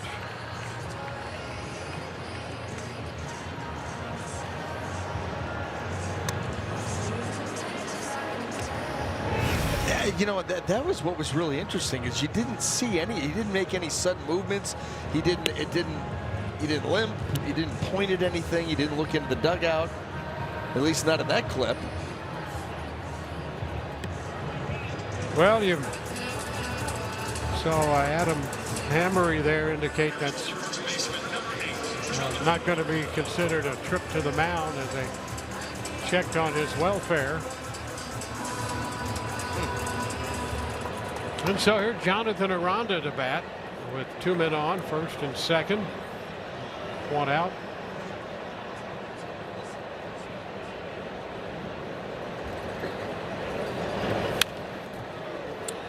Foul back for a strike.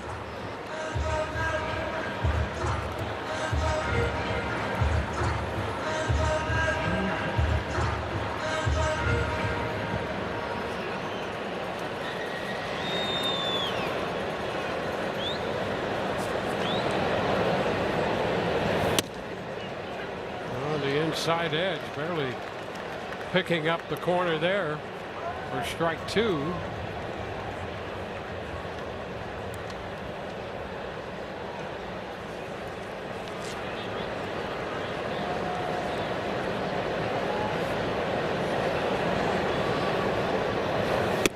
Upstairs. 1 ball, 2 strikes. You know, Aranda started this game hitting .283. And he is right there after a 1 for 3 so far tonight. He is 10th. He's in the top 10 in hitting in the American League with that .283 average. We've talked briefly about this before. There are only 2 300 hitters in the American League. And Yandy, who's aboard at first, came in hitting .307. Alvarez over in Houston at .328, and Yandy here at .307. The only 300 hitters in the league.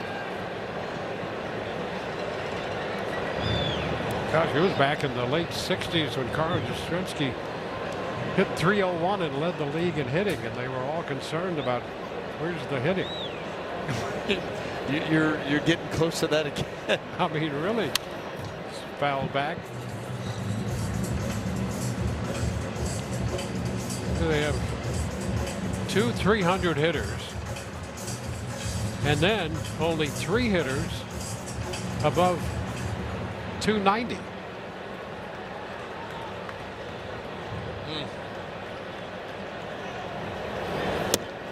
And he did go, trying to check. Aranda is out on strikes. 2 outs in the inning. And that sweeping breaking ball, and he just was not able to hang. Yeah, you can see him yelling at himself right there, trying to hold up, realizes that he couldn't.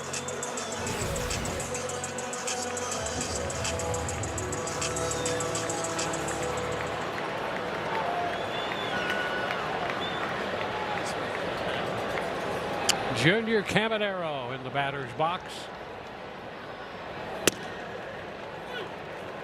He takes 95 for strike 1.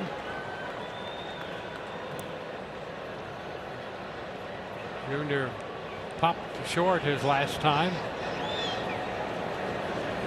Sitting on 29 home runs right now. That's 3rd in the league. 1 ball, 1 strike. Alvarez leads the league in hitting, leads the league in home runs with 34, and runs batted in with 77. In the home run department, Alvarez 34, Rice with the Yankees 30, and Caminero 29 here with the Rays. And that's a liner, base hit into left. Here comes Fortes around third. Throw to the plate, and it is. Oh, he bobbled that ball. He was going to be out.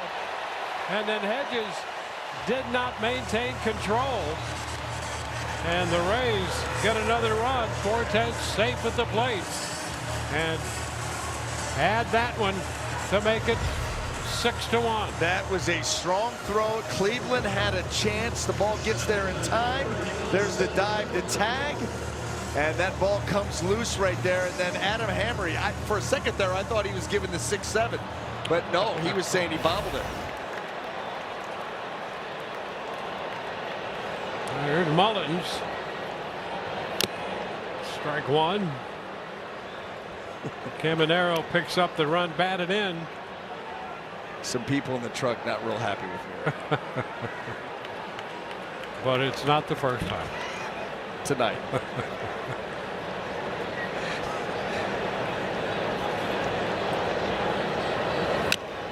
This one is fouled back 0-2. Well, just when they thought everything was working so smoothly. What you wanted the band back together, you got the band back. There you go.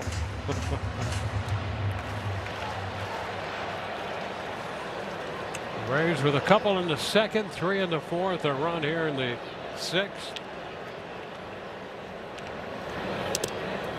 And a swing and miss, and that ball's loose to the backstop. Go to first. That's not in time, and the bases are going to be loaded. Things coming undone a bit here for Cleveland. Well, Mullins winds up at first on the strikeout and a pass ball. Having a hard time behind the plate, hanging onto the baseball. And it's cost Cleveland twice now.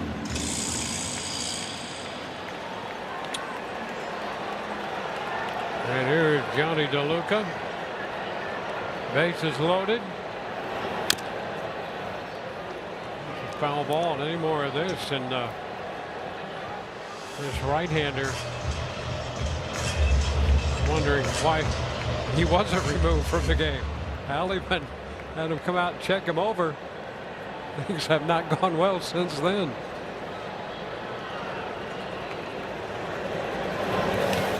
And there's a ball, and it's mishandled a bit by Hedges. 1-1.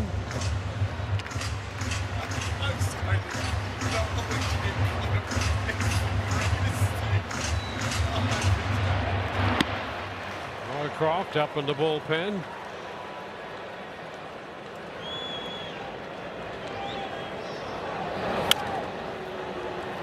Foul ball, 1-2. So a chance for more here in the sixth inning.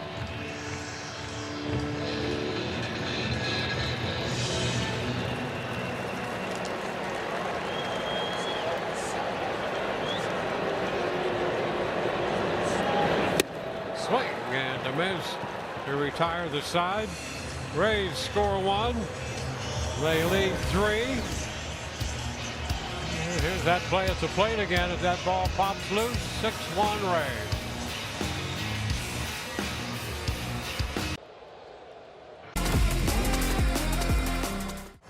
Back here at Tropicana Field, the bullpen trying to finish things off the rest of the way. Well, Dwayne B., you guys have been talking about the success for this Rays pitching staff off that changeup. Entering the last half inning, 267 strikeouts this staff has had on that pitch in particular. That is 100 more than the next closest team in baseball, which was the Philadelphia Phillies. We've seen a lot of different Rays pitchers have success and really tweak that changeup. Griffin Jax has been one since entering the rotation. We've seen, obviously, other guys as this Roycroft tries to handle that, and that ball hit off of him. And I'll tell you, you've had a bunch of people on the staff. Kevin Kelly add that changeup that has been successful. We've seen what's happened with Shane McClanahan and others. I asked Nick Martinez about changeups. He said there are no two changeups that are alike. There's so many different shapes, velo shapes, arm angles, and they said we have a really good changeup throwing staff. Each one of them brings something different to the table. I think that's what makes it very hard for hitters to prepare against. It's been a pitch that this Rays staff has clearly leaned into, and with a ton of success. Doing a little math, Dwayne. So basically 33% of the Rays strikeouts come on the changeup. What's really interesting is they are 13th in the American League in strikeouts. Not a big strikeout staff by far. And to have more strikeouts on the changeup, 100 more than the next closest team. Wow. Yep. And not known for their strikeouts, but boy, do they ring them up on that changeup. And again, they've almost doubled their usage of that pitch as a staff from last season. Yep. That is something when you start to come across things like that with this team, that is not by accident. It's typical of the Rays. When everybody wants to throw the ball 135 miles per hour. Yeah. They build a staff around pitching. Yeah. And change-ups. Changing speeds. I'm going to go slower. Yeah. And just watch you screw yourself right in the ground. It's great stuff to watch. It is. It really is. It's a lot of fun. Austin Hedges up here with a count of 1 strike. There's Roy Croft out there.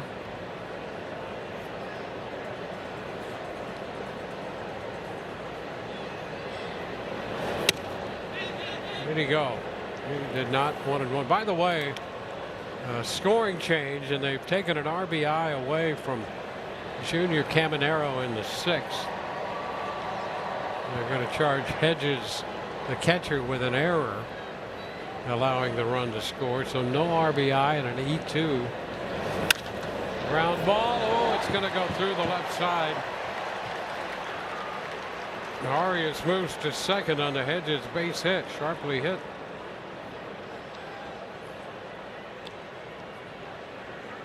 And Junior working that right side a little bit out there. Well, the quick dive. This ball sharply hit. And so he makes a couple of steps and dives to the glove side and just comes up a little short.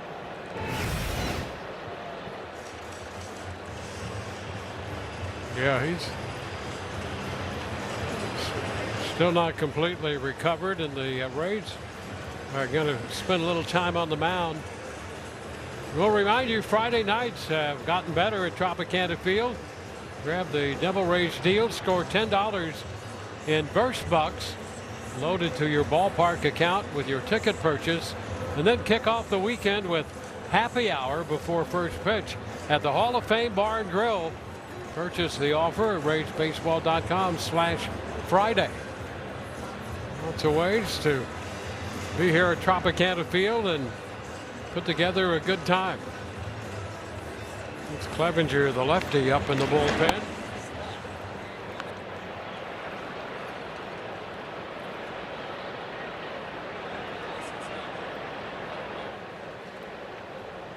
Judy Halpin up there now. He go for 2. And he fouls it back. Arias at second, Hedges at first, 1 out.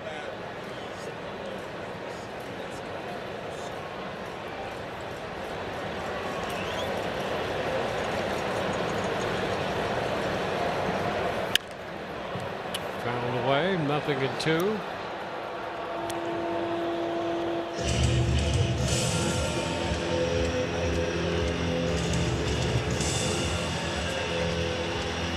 Seven runs in the game. The Rays own 6 of them. 16 hits, and the Rays have 11 of those.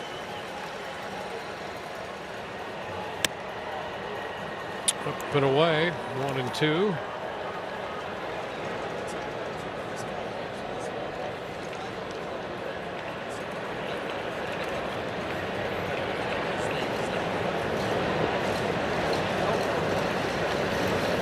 And a wave and miss. He gets the strikeout.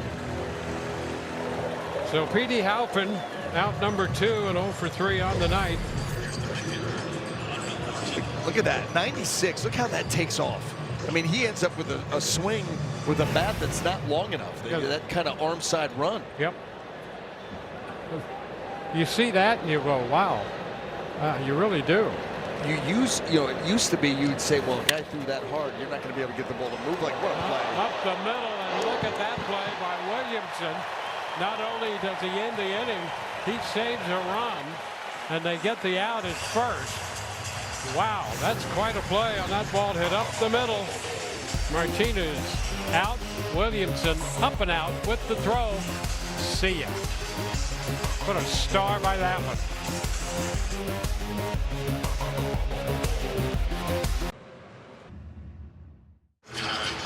Dwayne, we're going to go to it early. We're going to go to it early because no one's topping this. Ben Williamson, our Advent held play of the game already. And this is as good as it gets. I mean, he was airborne. He was airborne, perpendicular to the ground. Gloves that. Look at this. Left his feet. I mean, it doesn't get any better. But now you got to finish it. And you can't make a much better throw. There's one guy who loved it. Yeah. Great appreciation. We would have got another cartwheel from Nick Martinez after that one. Brian Baker may have imploded. Well, on to the home half of the 7th we go, and it's Chandler Simpson sending one toward the line and left. Going to be caught by David Fry. One away. 7th inning brought to you by Hyundai. Yeah, don't mind me over here. I'm doing, trying to stay loose. Well, here's Palacios. He'll be hitting for the first time in the spot vacated by Valade.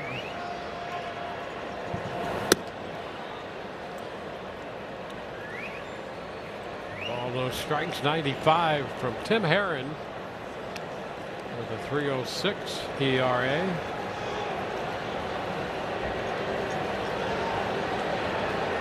Palacios taking over at second base in the top of the inning. And now looks at a strike. It's 1-1.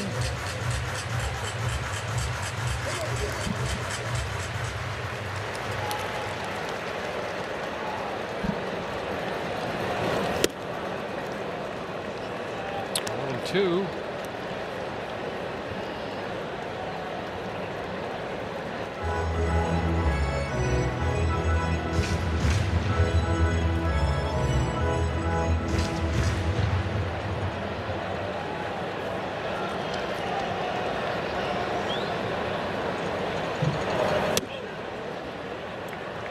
Two balls, two strikes. Rays have led throughout the evening. They scored twice in the second inning. Cleveland a run in the fourth. The Rays 3 in the bottom of that frame. Added another run in the sixth. And Palacios is out on strikes. And that was the big inning. The Rays had that 2-run lead, and all of a sudden Cleveland able to put together a couple of doubles, and now it's 2-1. Okay. That half of the inning.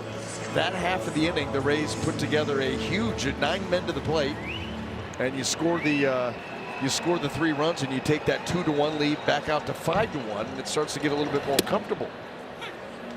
Well, Ben Williamson, who made that great play to end the top of the inning, takes a strike here with 2 outs and the base is empty. And really, that could have been a much bigger inning because they still had the bases loaded with nobody out. Into left center field.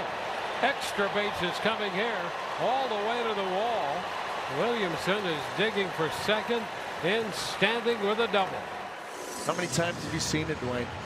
How many times have you seen it? You make a great play in the field, you're batting third the next half inning, and you get a hit. It's part of the game. It is. Baseball lore. I'll tell you, the more you see Williamson, the more you like him. And the fact that you can move him around like a chess piece. Yep. Different positions, defensive. I mean, just he could do so many things for you. Boy, he could steal third right there, too. goodness. Down to Fortes. Tim Herron had no interest in Williamson back there. See if he pays him a little bit more mind now, because he could have gone. He may not want to do that, attempt to make the third out at third base, but boy, oh boy, he was paid no mind.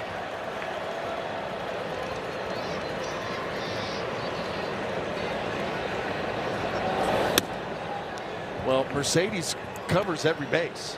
And how about this? Leaders this month, stolen bases. These two teams, they lead. Cleveland leads overall in the American League coming into play tonight, but in the month of July, it's been the Rays at 27, Cleveland at 26. How about this? I failed to mention in the open. I probably got a little thrown off because I jumped out of my chair to point at you to try to make a point about something. But regardless of that, during the month of July, where the Rays have the 27 stolen bases, 9 different Rays have swiped it back. 9. That's about every position player on the roster. And it goes to the versatility.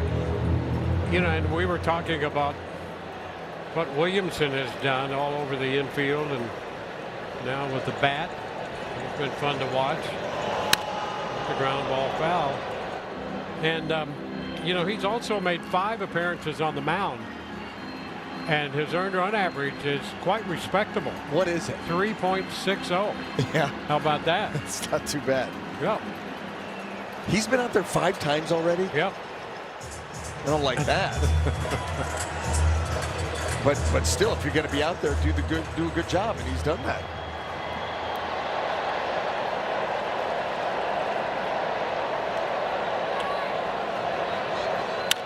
Three-two, there's one into left center field. Ray's going to get another run. What a night for Fortes. Williamson crosses the plate. Nick Fortes into second. He is 4 for 4. And the Rays lead 7-1. Boy, does he do a great job of staying on that breaking ball. Just picks the heel up, puts the foot back down, and rifles that ball into the gap. That ball was smoked. He is seeing the ball really well tonight. Hit number 13.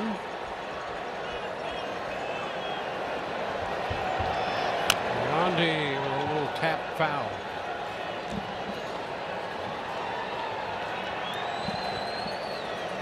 Hard to believe, but Yandy is the only member in this lineup without a hit. He walked in the 6th. And only one of 2 300 hitters in the league. Chopper to third, backing up Arias, and his throw is in time. So the Rays are out in the 7th, but they have built a 7-1 lead.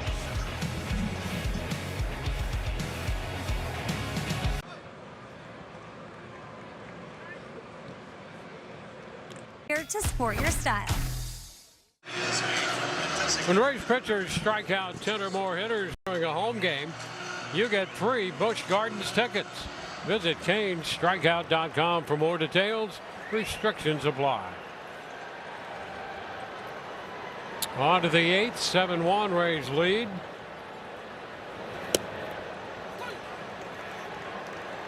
Roy Croft out there, and his first pitch is a strike. The latter leading off. He has a walk and a double tonight. Flying out to left his last time up.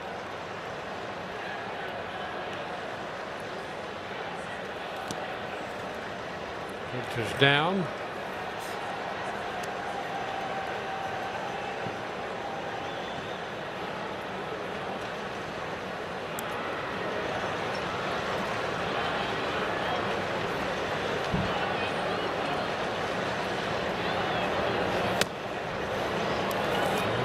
Too wide. 2-1.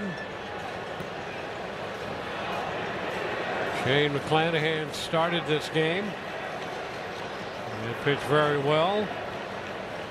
5 innings, a run, 2 hits. Ground ball, and that's going to be grabbed by Williamson. 6-3, and that is the first out. We'll catch Jordan Davis at Tropicana Field Saturday, the 15th of August. Rays take on the Baltimore Orioles. Back-to-back entertainment, all with just one ticket. Level up your experience with an on-field wristband and get even closer to the music. Visit RaysBaseball.com/concerts.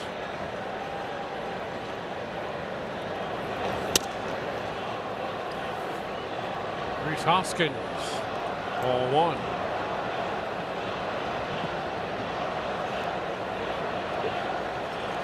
He is 0 for 3 on the night.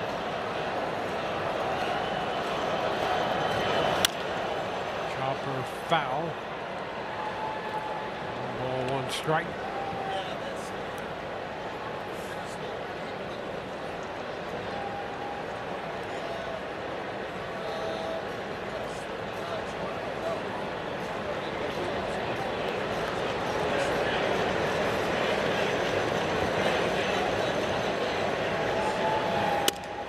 Close there, running in around the knees, but off the plate. 2 balls, 1 strike.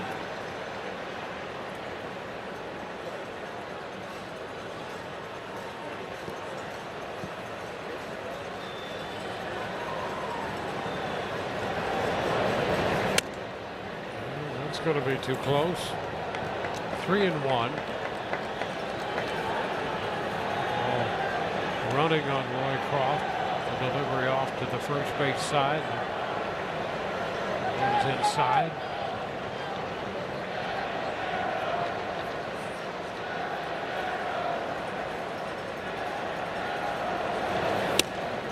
He finds the edge there. 3-2. Roycroft, 29-year-old right-hander. Tall figure out there. He's 6'8".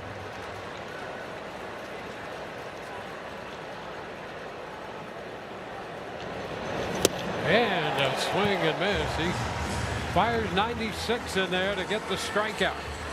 And there was nothing fancy about it. This isn't about location or changing eye levels. He pours this pitch right down the middle of the plate. Just a challenge fastball. And beats him. 2 up, 2 down. Ryan Rocchio.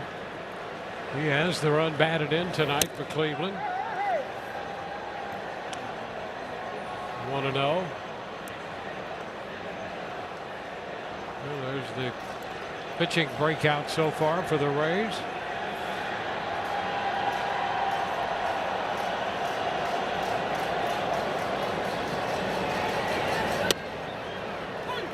And a strike. It's 1-1.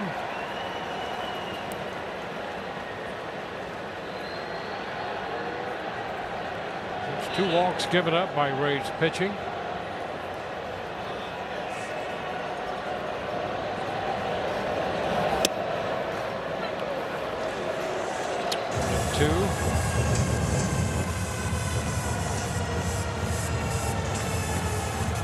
Flanagan gave up 2 hits, Seltzer 1, and Roycroft has allowed a couple singles. Short left. Simpson is there to make the catch, and it's a 1-2-3-8 with the Rays holding a 7-1 lead. It's Mr. Clean. Rays TV is presented by Union Home Mortgage. Let's go back in time. We know what this is. Tim McClellan saying that there's too much pine tar too far up the bat, and George Brett becomes unhinged George Brett. That's one of the all-time meltdowns in this game. Can you believe that was 1983? No. I mean, really? No. But how about that? They brought it to the attention of the umpires. They measured it across the plate, determined that the pine tar went too far up the bat, called him out instead of a home run. And that was back when the Royals and the Yankees was a good rivalry. Oh, yeah. And you saw George. Batter challenging the previous pitch. The pitch called a strike, and it'll be challenged by Aranda. And Call it's confirmed. Tampa Bay has 1 catch challenge that remaining. edge. So the Rays with the challenge left. By the way, yep. I was this close to going with George McClellan, But that would have taken us back into the 18. Yes, that. You know, Yeah, that would have 60s. taken us back. Right. Just a little before our time. Just a little bit. We've been around a long time, but not that long. Oh, wait a minute. It's not George. It's Tim. And Tim was much taller than George. Yes. That was one of George's inspirations for being the personality that he was. 3-1 to count. Foul back. 3-2. He's a really interesting figure in history, George McClellan. Yeah.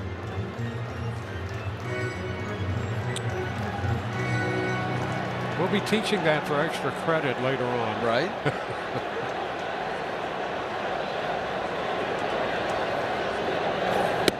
Oh, there is a. Oh, they challenged it. The previous pitch. I don't like his chances. Middle of the plate, I think it's above the zone. Well, let's take a look here. Oh, look at that. The pitch of the ball. Cleveland has no How challenges about that? remaining. So Cleveland has no challenges left, and Aranda draws the walk. I mean, you can understand why you would challenge it late in the game, and you do feel like that's a strike right there, top of the zone. But as we saw, the accuracy of the ABS system. Pinpoint. Junior Caminero. There's a strike. Junior thought he had a run batted in back in the 6th inning, but that was changed. So still with 62 runs batted in on the year.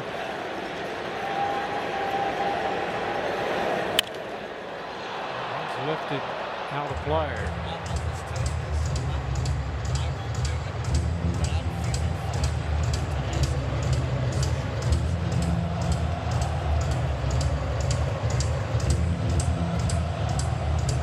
Runner at first, 2 strikes on Caminero. Facing Sean Armstrong, the former Ray.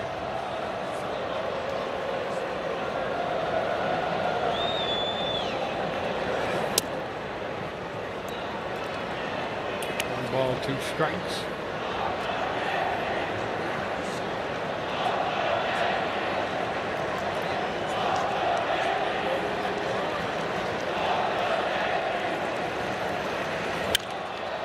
Fly ball up the right side. It'll be out of reach and out of play. Oh, that was an excellent effort. Did he come up with it? No, he did not.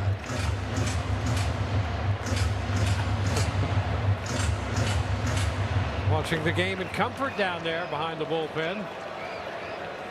Just glad that all the clothes stayed on. That's too wide. 2-2. You remember the wardrobe malfunction from earlier this year. Well, that was a little rough. It's popped up. Will it be playable? Hoskins after it with a chance and makes the catch. Well, the Rays started the day 2 games up in the East. How about that? A 1-0 win over the Phillies. So the Rays have this 7-1 lead. Need a win to hold that 2 full game lead in the East. That's going to be a fair ball up the right side off the bat of Cedric Mullins into the corner. It will be 2nd and 3rd. Mullins with his 2nd extra base hit of the night. He had a triple in the 3-run 4th. And now a double to right field into the corner.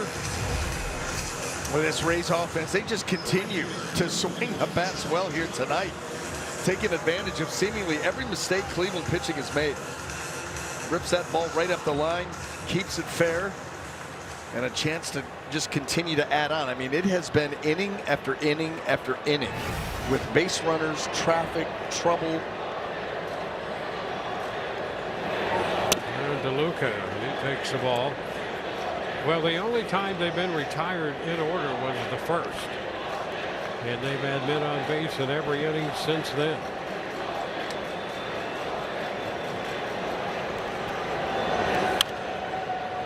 foul back.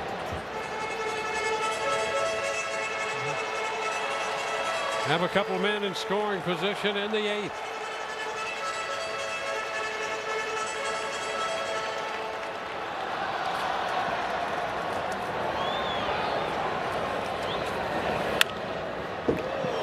Look out. Foul ball right side, bounding back onto the playing field.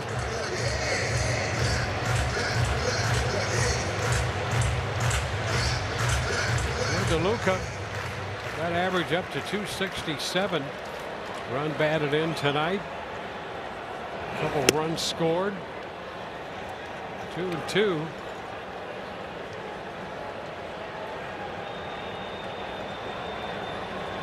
Facing Sean Armstrong, 5th pitcher utilized by Cleveland. Popped up. That's going to be out of play. A foul ball. Nick Martinez tomorrow. It's a 6:10 first pitch. And a 12:15 first pitch on Sunday.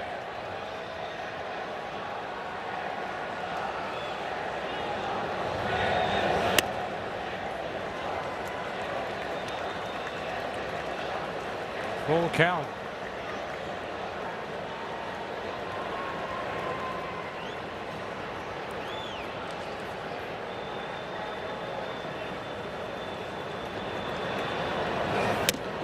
And that's ball 4. The bases are now loaded. Well, there's the pitching matchups for the remainder of this series. Pretty good all around. Tanner Bybee, Nick Martinez tomorrow. And then you finish up with, how about that, Parker Messick and Drew Rasmussen on Sunday. Yep. Martinez after win number 10. Off the bat of Simpson up the left side. Foul. Simpson with 2 hits. Bunted his way out in the 4th. Doubled in the 5th inning.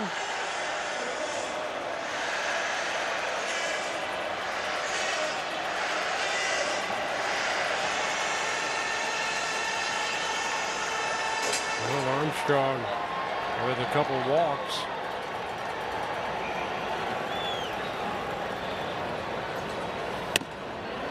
And that's a ball. So Armstrong has now made 22 pitches, 11 strikes, and 11 pitches out of the zone. That's a liner back into center field. Going to be caught on a diving grab by Halpin out there. A tag at 3rd. Aranda scores. A run batted in for Simpson. The Rays make it 8-1. Well, that was a nice play. That ball seemingly was going to get down, but look at the ground covered, and then you get it into the glove, try to pop up and make a throw, but no chance. Petey Halpin out there on that catch. Yeah. And after that pitch, something happened to Armstrong. Oh, yeah. Oh, look at that. We're going to check him out. That didn't look good at all.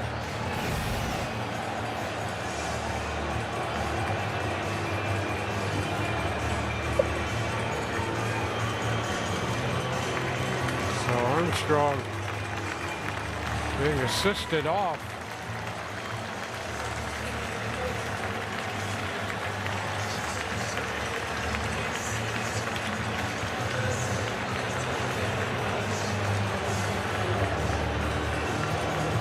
Cleveland will look for pitcher number 6. And, all right, let's take another look at that as he's there to back up.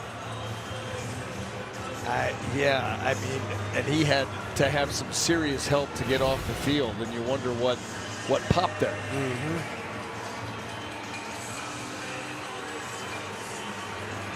So we'll see a new pitcher. Take a pause and back in a moment.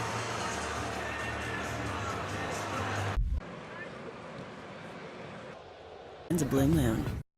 This copyrighted telecast is presented by authority of the Tampa Bay Rays and may not be reproduced or retransmitted in any form, and the accounts and descriptions of this game may not be disseminated without the express written consent of the Tampa Bay Rays. Well, 2 outs here in the bottom of the 8th inning. The Rays leading this ball game 8-1, and this game really started to turn in the bottom of the 4th inning. Cleveland had scored a run in the top of the 4th, and it was just a 2-1 lead for the Rays. But right there, Cedric Mullins gets it started. A dive out there by Angel Martinez. He's not able to come up with it. You got to bring the infield in. Johnny DeLuca rips one into left field, but they would not be done. One after the other. Rhys Hoskins doesn't get a good grip on the ball. The throw is high. There's more. There's always more, Dwayne. Anyway, bottom line is they scored 3 runs. They got it back out to 5-1, and now we sit at 8-1. And Richie Palacios is facing Hunter Gaddis, who is the 6th pitcher of the night for Cleveland after the injury from Armstrong. There's a high shot deep into right center field. Well tagged, and that baby is out of here. A home run on a 1-0 pitch. Palacios hits a 3-run shot. And the Rays blow this one open here. How about Palacios with this shot? Vilade opened the scoring with a 2-run homer out of the 7th slot back in the 2nd inning. And here in the 8th, in the 2nd at bat for Palacios, he uncorks this 3-run home run.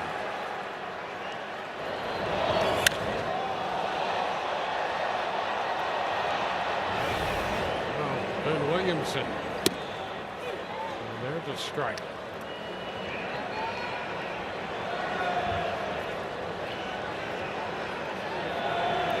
So 3 runs charged to Armstrong.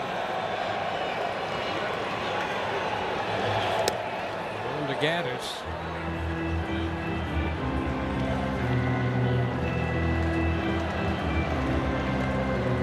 1. So the Rays, from their 2nd baseman tonight, have 2 home runs and 5 runs batted in from the 7th spot in the lineup.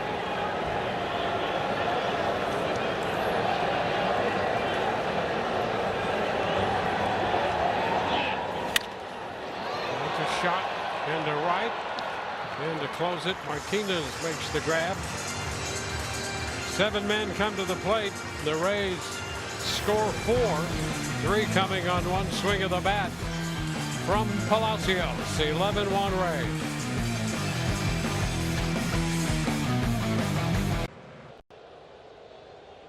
Have a great day.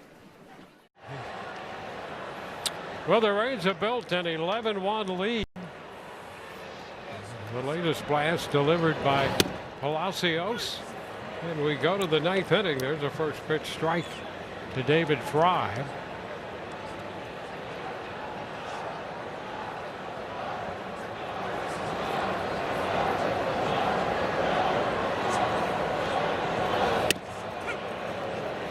There's a strike. 2.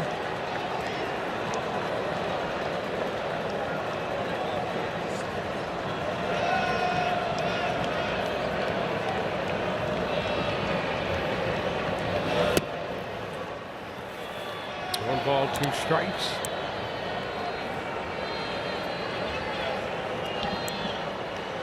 McClanahan worked 5, Sulzer 1. Roycroft out there beginning inning number 3. Over the mound, over the bag, and right there to make the pickup, Richie Palacios. Right back through the middle, and Richie was right there on the spot.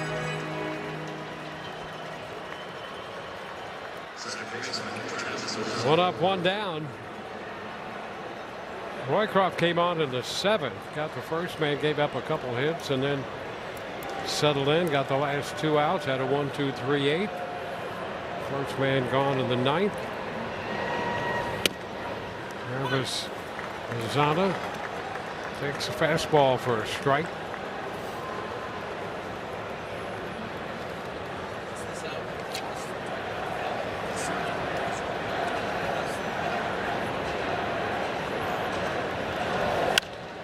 That's a popper, short left. Chandler Simpson under it, and that's out number 2. So 2 up, 2 down. 7 in a row now, retired by Roycroft.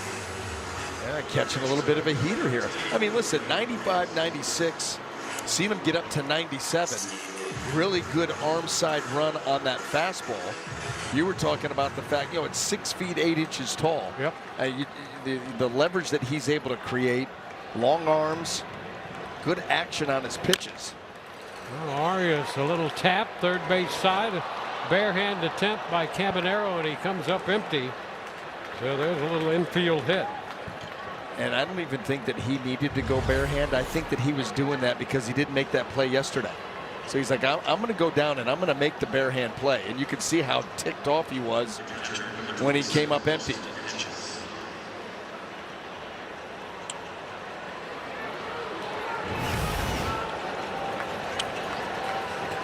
Hit number 6 for the Guardians. Here's Austin Hedges. The catcher an opportunity. He did have a base hit off Roycroft back in the 7th inning. Fouls this one for a strike. Nick Martinez tomorrow for the Rays. That's a 6:10 first pitch.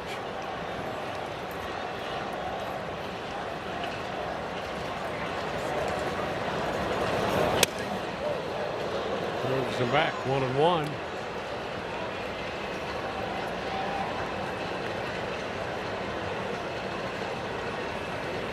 Two outs here in the 9th with a man on. 34 pitches through 2 2/3 for Roycroft.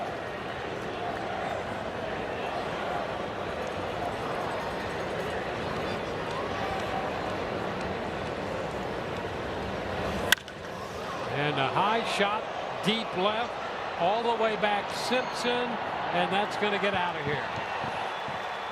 On a 1-1 delivery, the home run by Hedges, and that will make it an 11-3 game.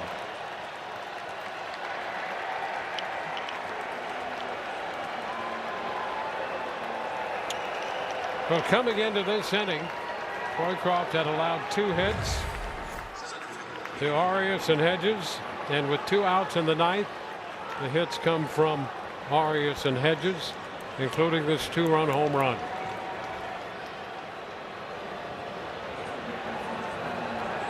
And it's Petey Halpin.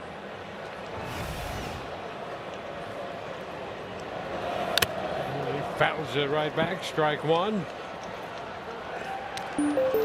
Uh-oh. Hot corner alert. First Major League Baseball player all time with the given name Petey. How do you like that? There you go. We knew we were big fans. How about that? The given name Petey.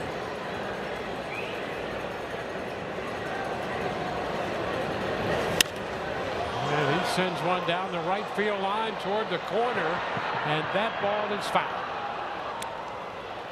0-2 now.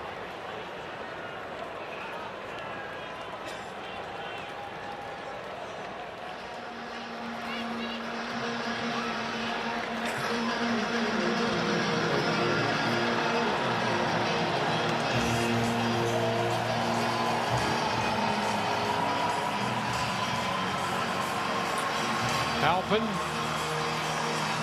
middle name Linden, could have been after Lyndon Johnson. And not the most standard of middle names. Petey, Linden, Halpin. And a one-hopper. Oh, what a pick right there. Williamson up and out to end this game. Nicely done by the Rays shortstop, Ben Williamson, and the Rays are winners tonight. 11-3 the final.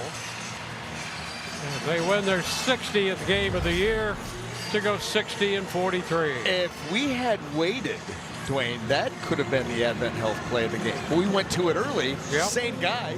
Yep. Same guy. 2 best plays of the night.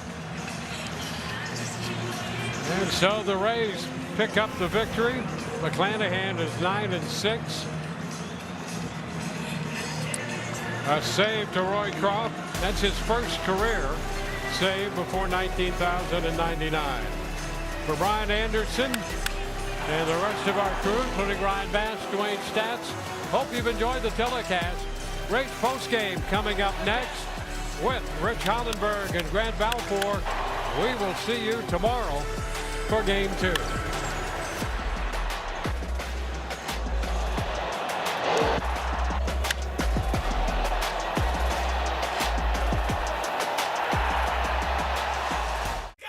The Rooms to Go store-wide sofa sale is going on now. Hurry in to get big savings and endless sofa possibilities. Choose from a